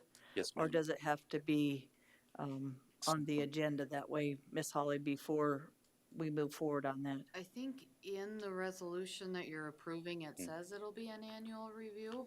Okay, So if you approve the resolution as it's presented, then we won't need a separate motion. okay. With the exception of the rates that you've put in, yes. And everybody understands that way we're doing a resolution as well, that we review this every year, whether people, you know, commissions decide they get raises or they don't on the other elected officials. So any other discussion on this? Okay. We do have auditor at 85, register of deeds at 85, sheriff at 125, state's attorney at 125, and treasurer at 85. Any other discussion? Yes, sir. If I could, Madam Chair, so I just wanted to clarify with the sheriff then, are you using that as the combined position then, sheriff and coroner? Yes. Okay, thank you. Any other discussion? All in favor, say aye. Aye. All opposed, Nay. motion carries. Or one no, sorry, by Commissioner DeSanto. Was there any discussion? I asked. Did you? Yes. Okay, next is temporary policy adjustments. Continuation of government services. John Morrell, please. Okay, so thank you, Commissioners. So, actually, the way it's listed says temporary policy adjustments. So what I did over the weekend was actually draft them in that manner, so it really redid the policies in their entirety. Common sense took over later in the afternoon on Sunday, Yep. and I was able to finalize them yesterday. So the recommendations that are shaded in yellow, if you will. So the attendance policy doesn't change at all, and there's no recommendation to change that, just some of the guidelines around it. The policies, however, that I want to speak to first, if I can, are later in your packet. And it says proposed changes in yellow highlight is the facility closure policy. I'm going to have to put on my glasses, I'm sorry. So the first piece of that is facility closures policy that would be added would be essential personnel list shall be maintained by the commission manager and human resources department. At this point, we don't have a central location for essential services. The departments basically, maintain that, and then we'll guide those people during any type of an emergency situation, whether it's a closure due to blizzard, flooding, etc.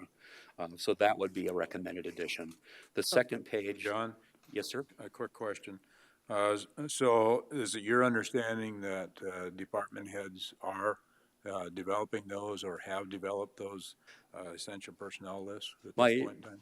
No, thank you for the question, Commissioner. My understanding is that the departments determine that at each event. There is a list, if you will, maintained. I don't know if it's a physical list, but they identify people who definitely have to report. And essential services, for example, any of your public safety positions, the highway department positions, the dispatch positions are automatically all considered essential functions. But it's within the other peripheral positions, at the support positions, if you will, in other departments that have to be determined. How many of those, who do we need, what positions do we need, and in what capacity would they be working? So currently that's being done within the departments. There's just no centralized list, if you will. So it would help us have a better understanding of that mix of people, if you will, as we have each incident that would arise. Thank you. Thank you for the question. On the second page of that, near the bottom of the page is a yellow shaded area.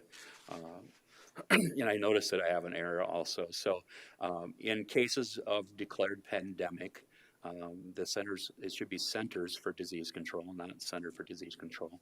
CDC or South Dakota Department of Health, Pennington County will extend paid leave up to 10 working days to those employees who have been officially notified by the South Dakota Department of Health of required personal quarantine. So it was a learning experience for me in working with Dustin and others over this last week or two. The South Dakota Department of Health is the only body that can actually declare quarantine for any individual living in South Dakota.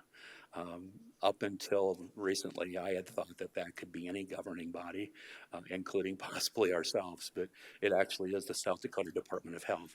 Is that correct? It's federal level as well. So what we're looking at is we would extend up to 10 working days for those people that would actually be declared to have to quarantine by the Department of Health. This would be a new benefit, if you will, but I think it's one that would be minimally used. At this point, the data I sent out yesterday afternoon indicates we've had 504 tests that were completed up through yesterday, and only 10 positives across the whole state out of those 504. And again, none of those actually physically here in Pennington County with regard to the disease. This is a benefit that I think would help show support for our employees, help maintain their compensation, their salaries for those periods of time. This excludes any consideration if they have vacation time or sick time accrued, because in many cases our employees may have used that for other family needs. So this would be the establishment of a new benefit, if you will, in those very rare cases where they would actually be quarantined. Well, John, this has been ran through the department heads. They've all seen this. This is something that we developed over the weekend. I bumped it out to a few department heads yesterday, then I sent it to all of them yesterday afternoon. Okay. So feedback has been fairly positive. I've only had a few questions actually on that. We've had some discussions. There actually, if I remember correctly, when I met with the sheriff last week as well, we talked about this being a potential option and something that I believe, again, I hesitate to speak for him, but I believe that was supported by their groups as well. So it would be something that I see as a huge benefit from a support perspective. So. Sir. I'll come up and chime in. Kevin Tone, Pennington County Sheriff, first and most important, happy St. Patrick's Day. Oh, yeah. Yeah, John and I met this morning, and I think he's put a lot of good work into this. And, I think there's some things that need refined that we talked about this morning, because we're kind of doing all this on the fly in this crisis. So we have some kind of ad hoc practices we've adopted just to make it work for the next week or two. What we have in front of us probably needs a little further refining.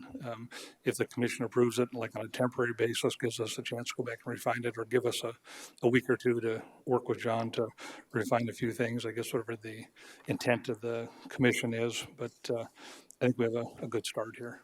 Thank you. And John and I talked this morning, and this is Dustin's world, but I think I'd broaden the discussion beyond pandemic to all hazards. We could have a flood like we did in the 70s. We could have a tornado go through. We could have some other crisis. You could make this, right now we're dealing with, the term pandemic, but it could be broader and be more all hazards, if you will. So that's my 2 cents, but thank you, John, for putting it together. Thank you, Sheriff. So and again, thank you. And he and I, we had a great meeting this morning. This is focused, these changes or these suggestions are focused purely on the immediate situation, the pandemic that exists. But if there's the intent to actually allow these to remain as part of our policy, broadening them to cover any type of emergency event would be much better. In the interim, however, this would let us get started with the current situation with, again, the understanding we'd have to do some additional tweaking for review and approval by the commission. So we could do, kind of like Sheriff said, do a temporary, however you want to put it, John, and then on the timeline, because we need these to be put Yes, on ma'am. now, is what you're saying, instead of 2 weeks? They're time sensitive, so if there's a possibility, and I looked, our next scheduled commission meeting isn't until the 7th, I believe, of April. So there is a span here of about 2.5 to 3 weeks. Okay. So if it may not be necessary by that time, hopefully if everything works out, or it may be more necessary by that time, depending again. So my hope would be that as we look at these recommendations today, we could get a temporary approval with the understanding we'd have to go back and refine them to bring back for final approval. And again, it's being proactive in the next couple of weeks, which is a good thing. And again, we could do it as a temporary basis, just so we can use these processes for our employees.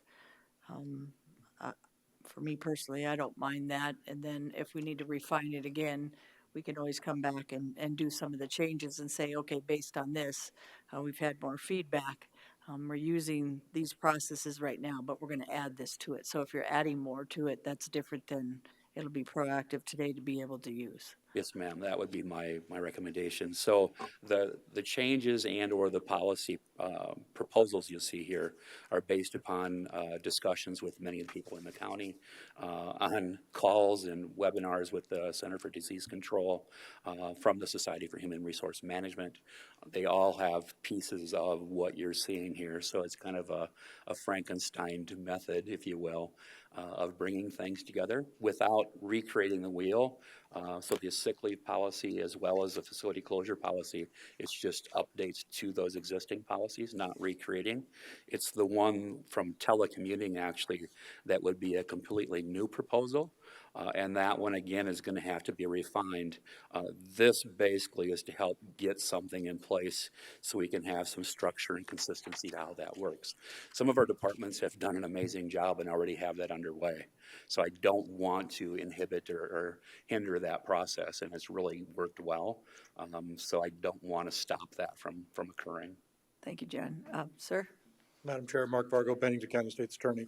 I wanted to address exactly that point. What I'd like, or what I would hope to get from the commission is a sense that this is a direction you want to go, as opposed to imposing this set of regulations and rules on us. We're obviously not going to be examining the facilities, as is included in here, in the next few days, and I'm not going to ask people to come back from their telecommuting when the whole point was to lessen our footprint, widen our spaces. So with that understanding, I don't know whether it's essential that you approve these, or that you simply give the department heads the direction that this is the area you'd like us to go. Right. So before we vote on rules, generally speaking, when we vote on rules, I think we should follow them. So I'd be more comfortable, honestly, if you gave us a sense of what the commission wants us to do, then we work on these rules, and then you pass the amended version. So, because we do have in place a number of people, we're doing a great deal of shift work, so to speak. People are coming in very early, some of them. We've got people working 5 to 11. We've got people working 11 to 5. We're trying not to overlap much. And then the people who can't do all of their work in the office are figuring out the things that they can take home. IT's done an amazing job helping us with that and telling us what we shouldn't do as well.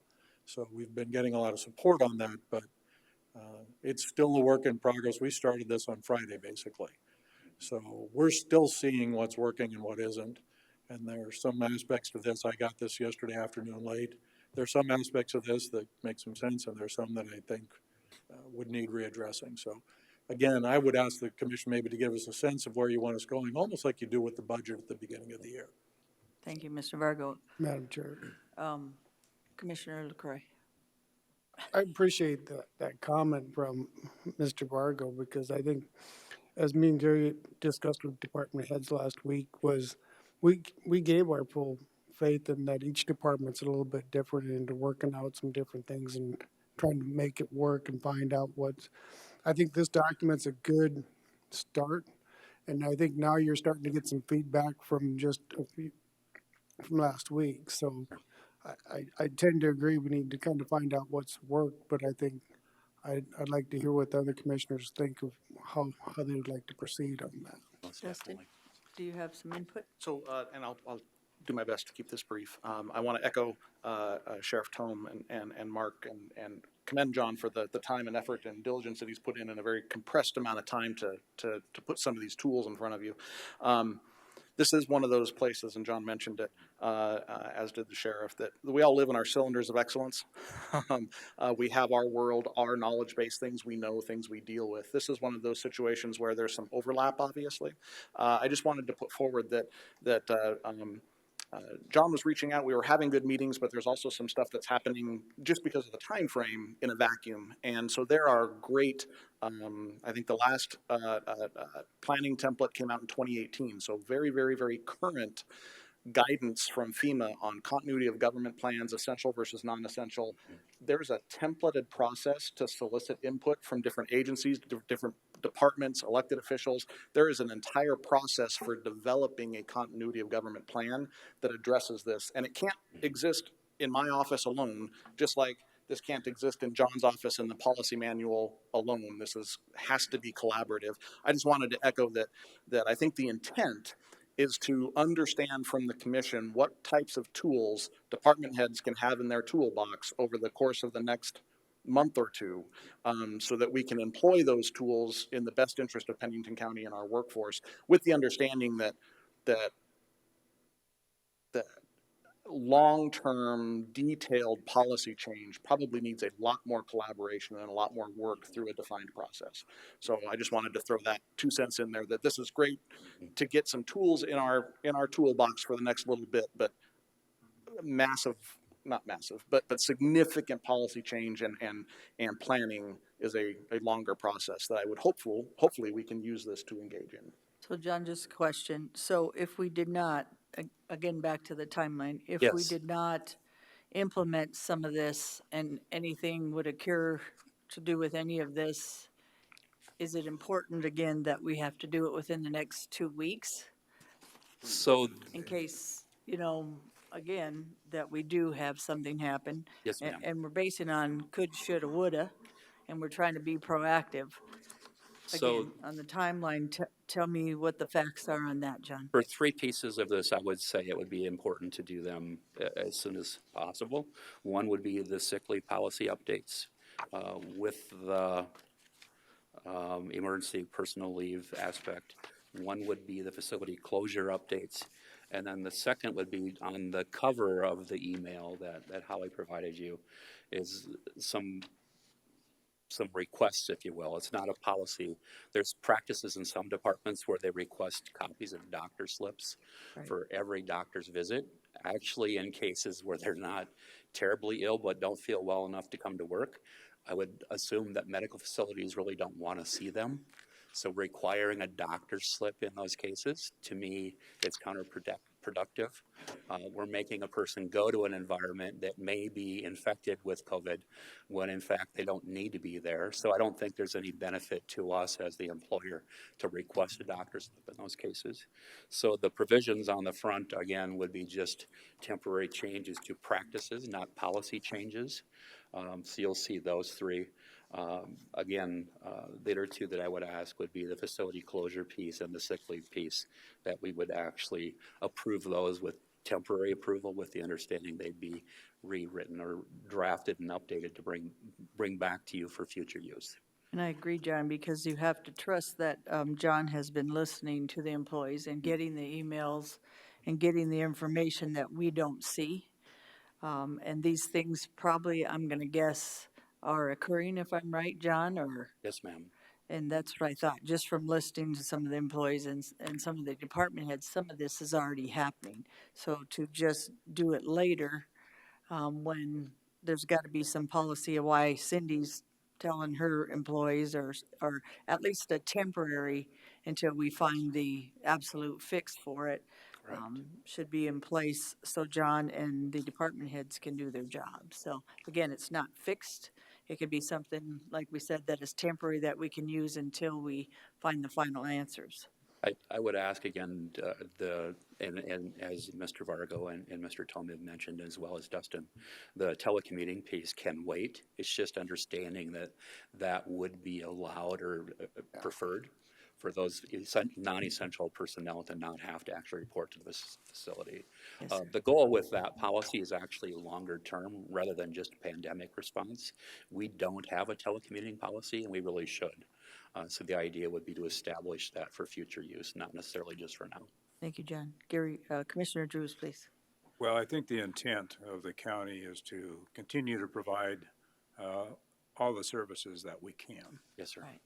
Under the circumstances, there may be some services that are either delayed or put off for a period of time, but I think that has to be a decision that's coming from each department on what services they are providing. Obviously, a lot of them can continue to be provided with basically hardly any interruption whatsoever. There's going to be others that, because of the contact and so forth, that they will need to try to operate business-wise different than has been normal of having everybody come to the office and so forth. But I think the point is to make sure that the department heads feel that they have some direction that they can develop in order to handle what they believe is that necessary service to be provided. I think that what you've provided is very good.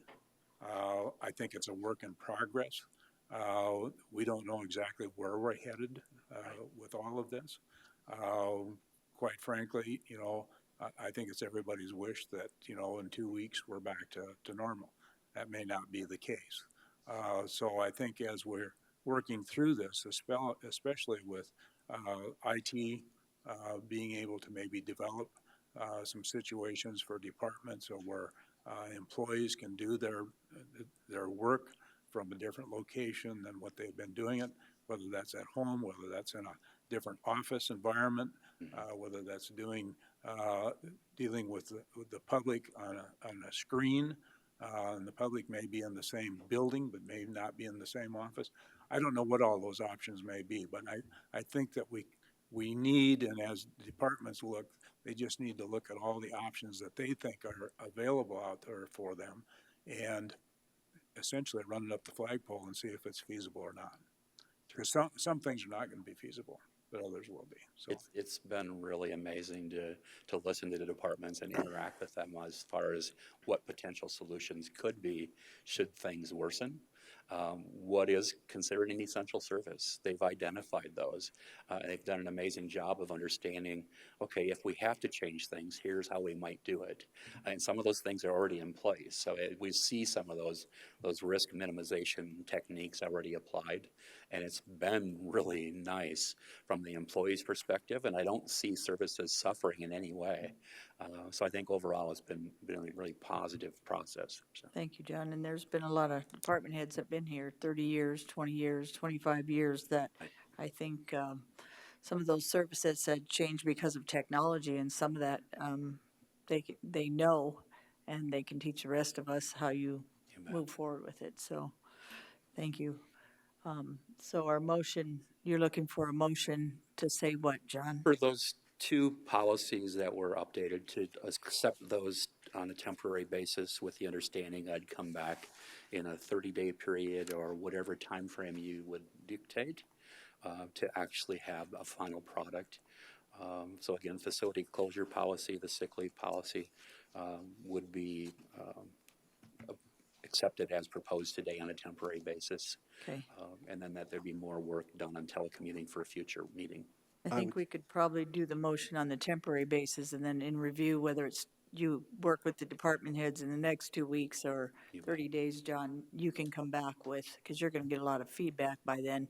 And then you're also going to see some, probably, maybe, like we said, hopefully things get better. Right. So bottom line is temporary is the key here. So.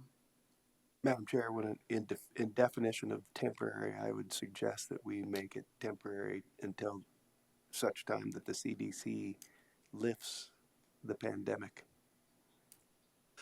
Oh, yeah. I could see that. That makes sense, Commissioner. And that way we would still have time to come back.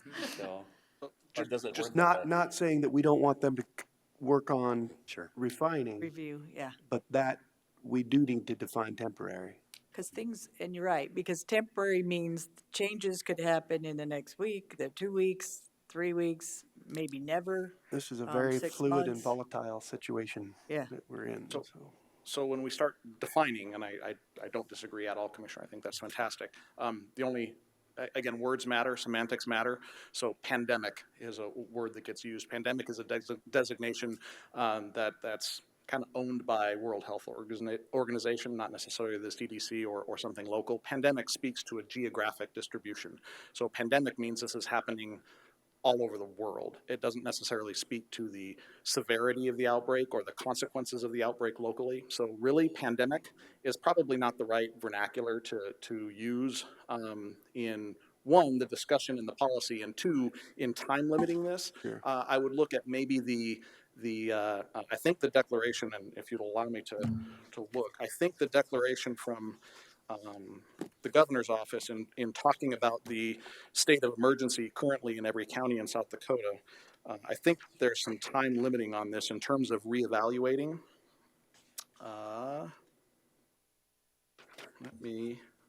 And at this point, I don't know if I would add that to it just from listening to Dustin, but it brings it back that it's temporary policy adjustments, and that's due, is that in the handbook? This would be, well, so this would be put up on the intranet for the employees to actually view. So it'd be an update to the handbook, but not in the print manner, if you will. I may be better, well, did you find something? Yeah, so the order that was put out by the governor's office for the declaration of emergency says it shall be in effect immediately and shall continue for 30 days until expiration on April 12th, 2020, unless sooner terminated or extended in writing. So I think if we take our lead potentially from state government who's being informed by South Dakota Department of Health and in turn CDC, that would be a pretty good bumper in terms of timeline or time delineation. Madam Chair. So did you get all that, Cindy? I would agree with that. That's a great point, that the pandemic refers to the entire planet, so therefore it may continue to rolled in Italy, but it's gone here, so. But I know what the intent was, it's just, again, Right. words matter sometimes, so I just Okay, wanted to so touch on it. basically it's temporary policy adjustments or updates to the handbook, but I could it's, suggest that I come back at the second meeting, the regular board meeting in April. So I think that would be the 21st hold on just a sec. or sooner. And not do this today, John? Well, I would still do this as a temporary we approval need to do today, it today. but with it to be refined and brought back as a So final basically, product. temporary policy adjustments to the handbook and then will be updated, would be the motion, in 2 weeks if there's any other changes. Well, it'd be. Let me, 5 can I weeks, make one think. comment? Go ahead. Might help. Yes. I think part of the discussion on this was discussed at the department heads, and we want to get as much information out to the employees as possible and where to go. So I think this part's important. So I would recommend that we approve those changes, but know that this is a living document and that you have a report every meeting until you come up with the final one. Sure. So that's not, they're gonna work on it, and I think we're gonna want a report from Dustin and the departments at every meeting, and if some changes come out of it, we revise it at that Guess point. that's kind of what we're saying, Yeah, Lloyd, is that temporary. it's temporary policy adjustments, and then based on information, we update it. We'll give you So updates each that's the meeting. bottom line. Yeah. So, that would be the motion, if anybody wants to make that motion. I'd make the motion, Motion by Drews. Second. Second by Ross Connect, Madam Chair. Commissioner Drews. As I, rereading this as we're discussing it, John has separated out a pandemic in different areas of it, which are specific to that. Those that he has in those areas, or information he has in those areas, is also talked about in other areas. So I'm not, I understand, pandemic means worldwide. The next issue we're dealing with may be dealing with an area of Pennington County. Correct. So I think as long as he keeps that in mind, I think that he's covering a lot of the bases right here. Yeah. So I think we move forward with the temporary and continue working on a future document. Okay, everybody in agreement? All in favor, say aye. Aye. All opposed, motion carries. Thank you, Commissioners. Motion for a 5-minute break, please. So move. So, second. Moved by LaCroy and second by DeSanto. All in favor, say aye. Aye. All opposed, motion carries. Okay, next we're from items from She's planning being and zoning, polite to please. start out. Needs to take it to Mike today, so I'll leave those with you. Good afternoon, Brittany Molitor, Interim Planning Director. Item 20 is items from Planning and Zoning. The Board of Commissioners uses a consent agenda to act on non-controversial and routine planning and zoning items quickly. The consent agenda is acted upon by one motion and vote of the board. Items may be removed from the consent agenda and placed on the regular agenda at the request of a board member or a citizen. The consent agenda for planning and zoning contains the following 3 items. Item A is second reading of rezone RZ 20-01 for Gordon and Jennifer Sabo, and approval is recommended. Item B is the second reading of Plan Unit Development PU 1905 for Ruckerville Goldtown LLC, Pat Hall, Brian Hammerback as the agent, and approval is recommended, and this was continued from the March 3rd, 2020 Board of Commissioners meeting. Item C is first reading and public hearing of Major Plan Unit Development Amendment PU 20-01 for Dennis Tushin, and it is recommended to continue to the April 7th, 2020 Board of Commissioners meeting. Ms. Brittany, we do have item B, like you said, June 4th meeting, right, is continued. Correct. Staff is recommending that we pull items B and C for public comment and to continue them. Thank you. So is there anyone in the public that would like to speak on item A, B, and C on the consent agenda? If not, can we have a motion on item A since we're going to pull B and C? Move to approve item A. Moved by DeSanto, second by Drews on item A. All in favor, say aye. Aye. Aye. All opposed, motion carries. item B, Brittany Molitor, please. Item B, the applicant has requested to continue this because they need to work with the state of South Dakota on some items for their water system. And at this time, with some of the things that are going on with the state offices, it is difficult to get a hold of staff. So staff is recommending that we continue this to no later than the June 4th, 2020 Board of Commissioners meeting in order to re-advertise, send out notices for this request. Move Thank to you. continue no later than the June 4th. Moved by Board of DeSanto Commissioner to meeting. continue till June 4th. Second. No later Second than. by LaCroy. No later than. Any other discussion? All in favor, say aye. Aye. All opposed, motion carries. Item C, we need to have a public hearing, if I'm correct. That is correct. We just need to ask for public comment on that. The Planning Commission did recommend to continue this to their next meeting, which would put it at your April 7th, 2020 Board of Commissioners meeting. Okay, so we have a motion. Is there anyone in the public who would like to speak on item C on the consent agenda? If not, a motion to continue till, Second. It's to the April 7th, 2020. April 4/7, Yes. 2020. Yep. Motion by Drews, Second. second by LaCroy. All in favor, say aye. Aye. All opposed, motion carries. Item D.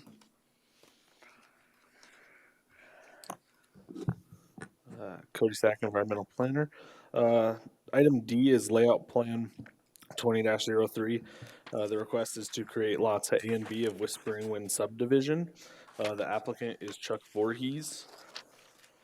Currently, as the lot sits, it's zoned plan unit development and is 4.82 acres. There is 8 RV sites, 2 cabins, 2 cabin buildings with restrooms in it as well. Cover deck parking, it's basically a rec resort. The proposed lots are still gonna be zoned plan unit development. It does not require a rezone or a lot size variance. However, the plan unit development will need to be reviewed and amended for to include both legal descriptions in the plan unit development and to figure out what uses are going to go on which lots. Lot A will be 3.82 acres and Lot B will be 1 acre. Lot B will have he's planning on putting a residence on the property to almost as like a caretakers for the RV sites and the campground. This was routed for interdepartment review. Registered deeds came back and said the proposed legal description is acceptable. Like I said, neither lot will require a rezone, but PUD will have to be amended. Access for Lot B will need to be secured through an access easement. If you look at how they drew it in their plan, the approach isn't on Lot B, so they'll either have to get an easement when they plat or talk to Department of Transportation to take access off of 16. Perk test and profile hole are not required because each individual lot, when platted, will have an individual septic system already on it. For the purposes of the layout plan, staff finds no significant issues. The Planning Commission did recommend approval of this with 10 conditions. We have discussion. Motion to approve. Moved by Ross Connect, Second. second by LaCroy. Anybody in the public we missed today in item D? If not, all in favor say aye. Aye. Aye. All opposed, motion carries. Item E and F, we need a continuance till June 4th. To the no later than June 4th Board of Commissioners meeting, yes, for the same reasons as item B, because these are all part of the same request. So move. Okay. Second. Moved by Drews and second by DeSanto. Holly, is this? I think that's items from the public. Oh, sorry. I don't Okay. see that on the planning agenda. Okay, I didn't see that on here either, so, all right. So all in favor, say aye. Aye. All opposed, motion carries. I just didn't want to miss anybody today. Thank you, Brittany, and your staff. Item 21, items from Chair and Commission and Committee reports. We'll just put them together unless we have something different. So let's go to LaCroy first. Since he said he was talking less today, look at that Yeah, you have look to he's keep coming got. back to me because I'll forget something. See, Gary knows me. I attended the youth council meeting that was on Tuesday the 10th. We're still helping mentoring with them, and that was at the new school administration building, which was, if you haven't had the chance to go down there yet, please do. I mean, the administration building is pretty nice. So, some of the subjects that they had a report from Carl Jagris from the police department. Then they had another report, on the homeless coalition that they took. And then they're setting up committees and formation of the committees. And I don't have them written down, but there's about 4 committees that they're starting up, and their council's starting to work towards establishing those committees to be able to have recommendations to the city council. All in all, it was a good meeting.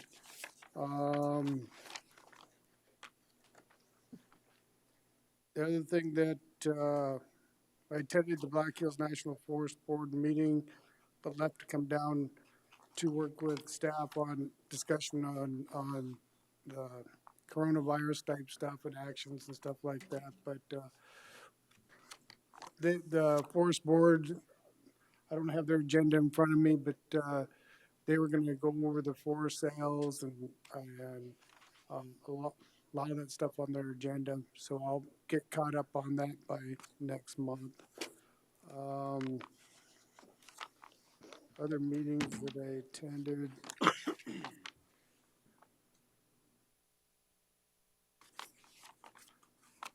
Probably not that important right now if I can't remember them, so I'll pass. Sure.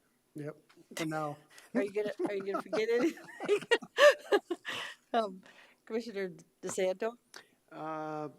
Had a conference call yesterday for the board of directors for the Central States Fair. The annual meeting has been postponed indefinitely due to COVID-19.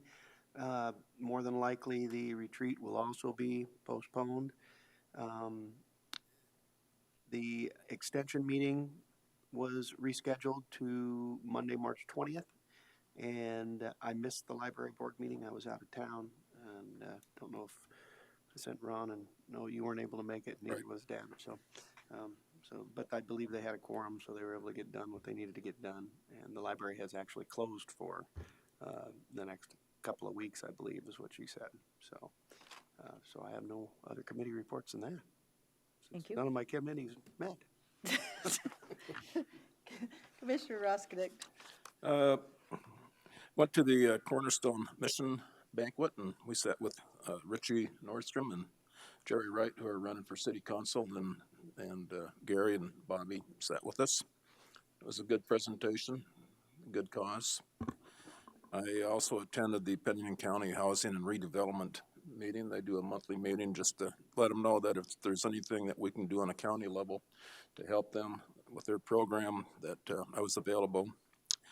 And I attended a DOT. It was an open house held at the Senior Citizen Center in Hill City. It was just to inform the public that 244, which is a highway that travels between Mount Rushmore and Highway 385, the DOT wants to shut that down for roughly 6 months to replace a bridge and some other infrastructure. And they just wanted anybody that would be impacted to have some comments. It was so they're trying to figure out if it'd be best just to shut things down solid for 6 months, or do some kind of like some of the things we're talking about, our bridges, make sure that there's always to keep it open. But because this is such a low traveled highway during the winter months, it looks like that option will be to just shut it down for 6 months and get it done with. It'll cut the cost down substantially as well. Anything else? That's it. Thank you, Ron. So I went to the fire service board. There was emergency services there, ambulance service. Our EM director, he always goes, Dustin Willett, and then city fire and county fire. So The ambulance and the city fire, which is Nick Carlson, was talking how they are equipping the ambulance services to prepare for the virus, saying also 10% bleach in your water is very effective and more effective than most cleaners to keep your counters and your areas clean. Let's see, we talked about budget. They're going to do a 5-year plan. They are also looking at reserves to build up some capital costs for some of their equipment and some of their radios that they need. So I'm very proud that they're actually moving forward. They're going to give us more information, which I asked for as well, because I didn't even know, and I don't know why I didn't remember 7 of their districts, because there's fire tax, and then there's fire service districts that are taxing people. Well, you already know, you have 400 some volunteer fire people. That's not that much money to run each service on that you get from fire service tax. So again, they have fire districts, but 7 of those districts have not enough taxing area in their district in order to take care of them.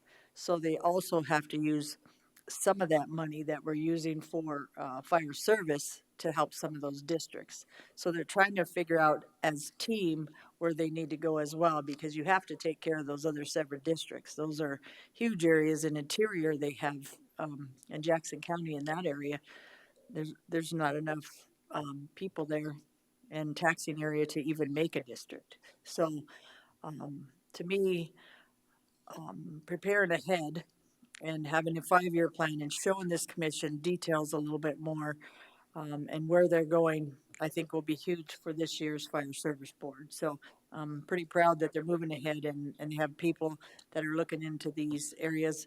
And then they also being very proactive on getting bills passed for their emergency service responders. So, and this year they did have 2 that went through with basically the move over law. And in June, there will be the governor, I think, is who declared that it will be move over month, and they will have some awareness of what that means and how far you're supposed to be when emergency services is helping people.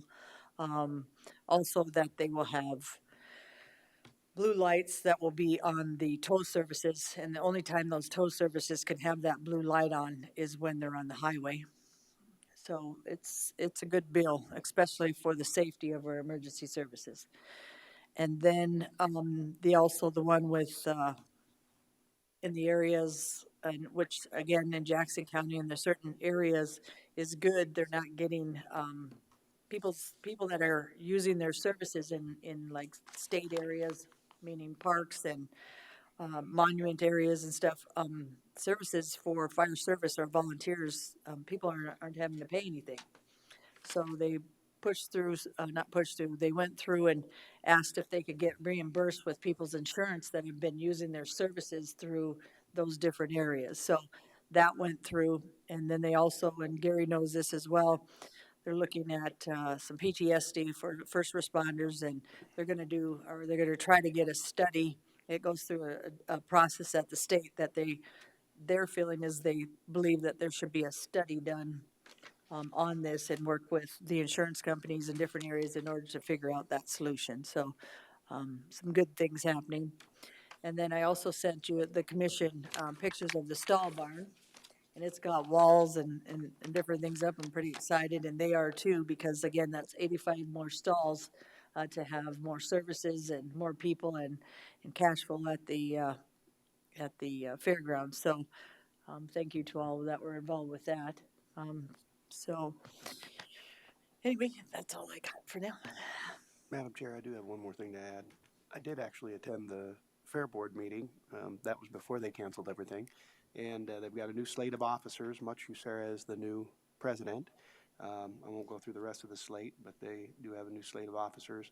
The stock show was a great success. The youth stock show they loved and was fantastic and very well attended. And everything's moving forward quite well at the fairgrounds, with the exception of having to shut down most of the events that for the next couple of weeks until this COVID-19 situation resolves itself. Thank you. Did you mention the meeting last Friday? County governments? Oh, No. Lloyd should probably give an Oh, update on yeah, that. we'll have Lloyd talk about that. Black Hills County local governments. Oh, yeah, see, I told you I forgot something. Well, we all went to it. Okay, anybody need to remind Lloyd of anything else he's supposed to speak of? And Just we kidding. did it. We did that TIF meeting too, Lloyd. See, Lloyd, too. Three. I got three more. You update, you want like Gary? Go ahead. Go ahead, Lloyd. Jeez. Oh, gosh. That's I funny. did attend the air quality board meeting, which was something I haven't been to for quite a while. Just general stuff. There was only 3 violations, and they considered them extraordinary events, nothing that we have to worry about. So, and then we had the Black Hills Area County Commissioners meeting here, and that's what I thank Dustin for. He came in and was supposed to do 10 minutes, but he ended up giving a good report to the Black Hills Area County Commissioners on the scope of what he knew at that point in time, which was, I think, very, very helpful. But it turned out, how many we have? About 40, 39, 30. We were expecting 42 turnout, but I think some of the travel bans and that type of stuff affected that. But I really appreciated those guys all showing up for that. At that meeting, Holly was reelected as secretary, and I was reelected as president for another year. Then we had some good discussions with Shannon, gave a presentation. And there was quite a few back and forth questions with Shannon, which was very good. So, and then I still got an email to shoot out to Helene Duhamel. That was probably the best report I've ever gotten from our meetings from a representative yet. She gave a very detailed report on the virus, the happenings and bills that were going on. Of course, she finished up Thursday night at 10:30, I believe it was, and she shot back here because she wanted to be to this meeting. But that was probably the most outstanding report that I've gotten in a long time. So, Thank you. Tiff. TIF. Yeah, Tiff. It's a 7 o'clock meeting. That's early in the morning. That meeting, that was for the TIF up on 16, readjustment of some funding that had happened and had gone on for a while. I don't have none of the details in front of me, but there was some great discussion. Ron was there with us, and there's only 4 of us, but I think we did very well. I mean, for just a short item, it went on for almost an hour because we had, I've got an appraiser who's there, and he's had a lot of questions and kind of The drug it gist out of it for a while. is that they went over like $6,000, and you have 5 years to settle up, and some of this, I think 6,000 got outside that 5 years, but the board, I think, has at their discretion has the ability to approve that or not. So we went ahead and approved it. Just it was one of those go either way. Yeah. But we had a lot of good discussion. Yeah, we did. Now I'm done. Sure didn't forget anything else. I was thinking Gary would do that, but it's Lloyd. I'll add one thing to Lloyd's. Lloyd. On the Black Hills County District meeting, I think we had 9 of the 14 counties represented, which is an excellent turnout. It is. When you consider all the circumstances that were going on. So that was great, and it was a good program. So thanks to Lloyd and Holly for putting that together. The only meeting that I actually attended was the Chamber Elevate meeting. They're still working through their membership with the new umbrella of Elevate, and so that took up most of the meeting. I was asked to give an update on what's happening in the county, and I talked about, that we're entering into the final months of for the comprehensive plan, that we received the public comment relative to the Hard Rock mining ordinance. That should be moving forward later. And essentially that took care of that meeting. So that's all I have to report. She'd ask me first, and then you'd have everybody be shorter. So. And see, I remembered something again.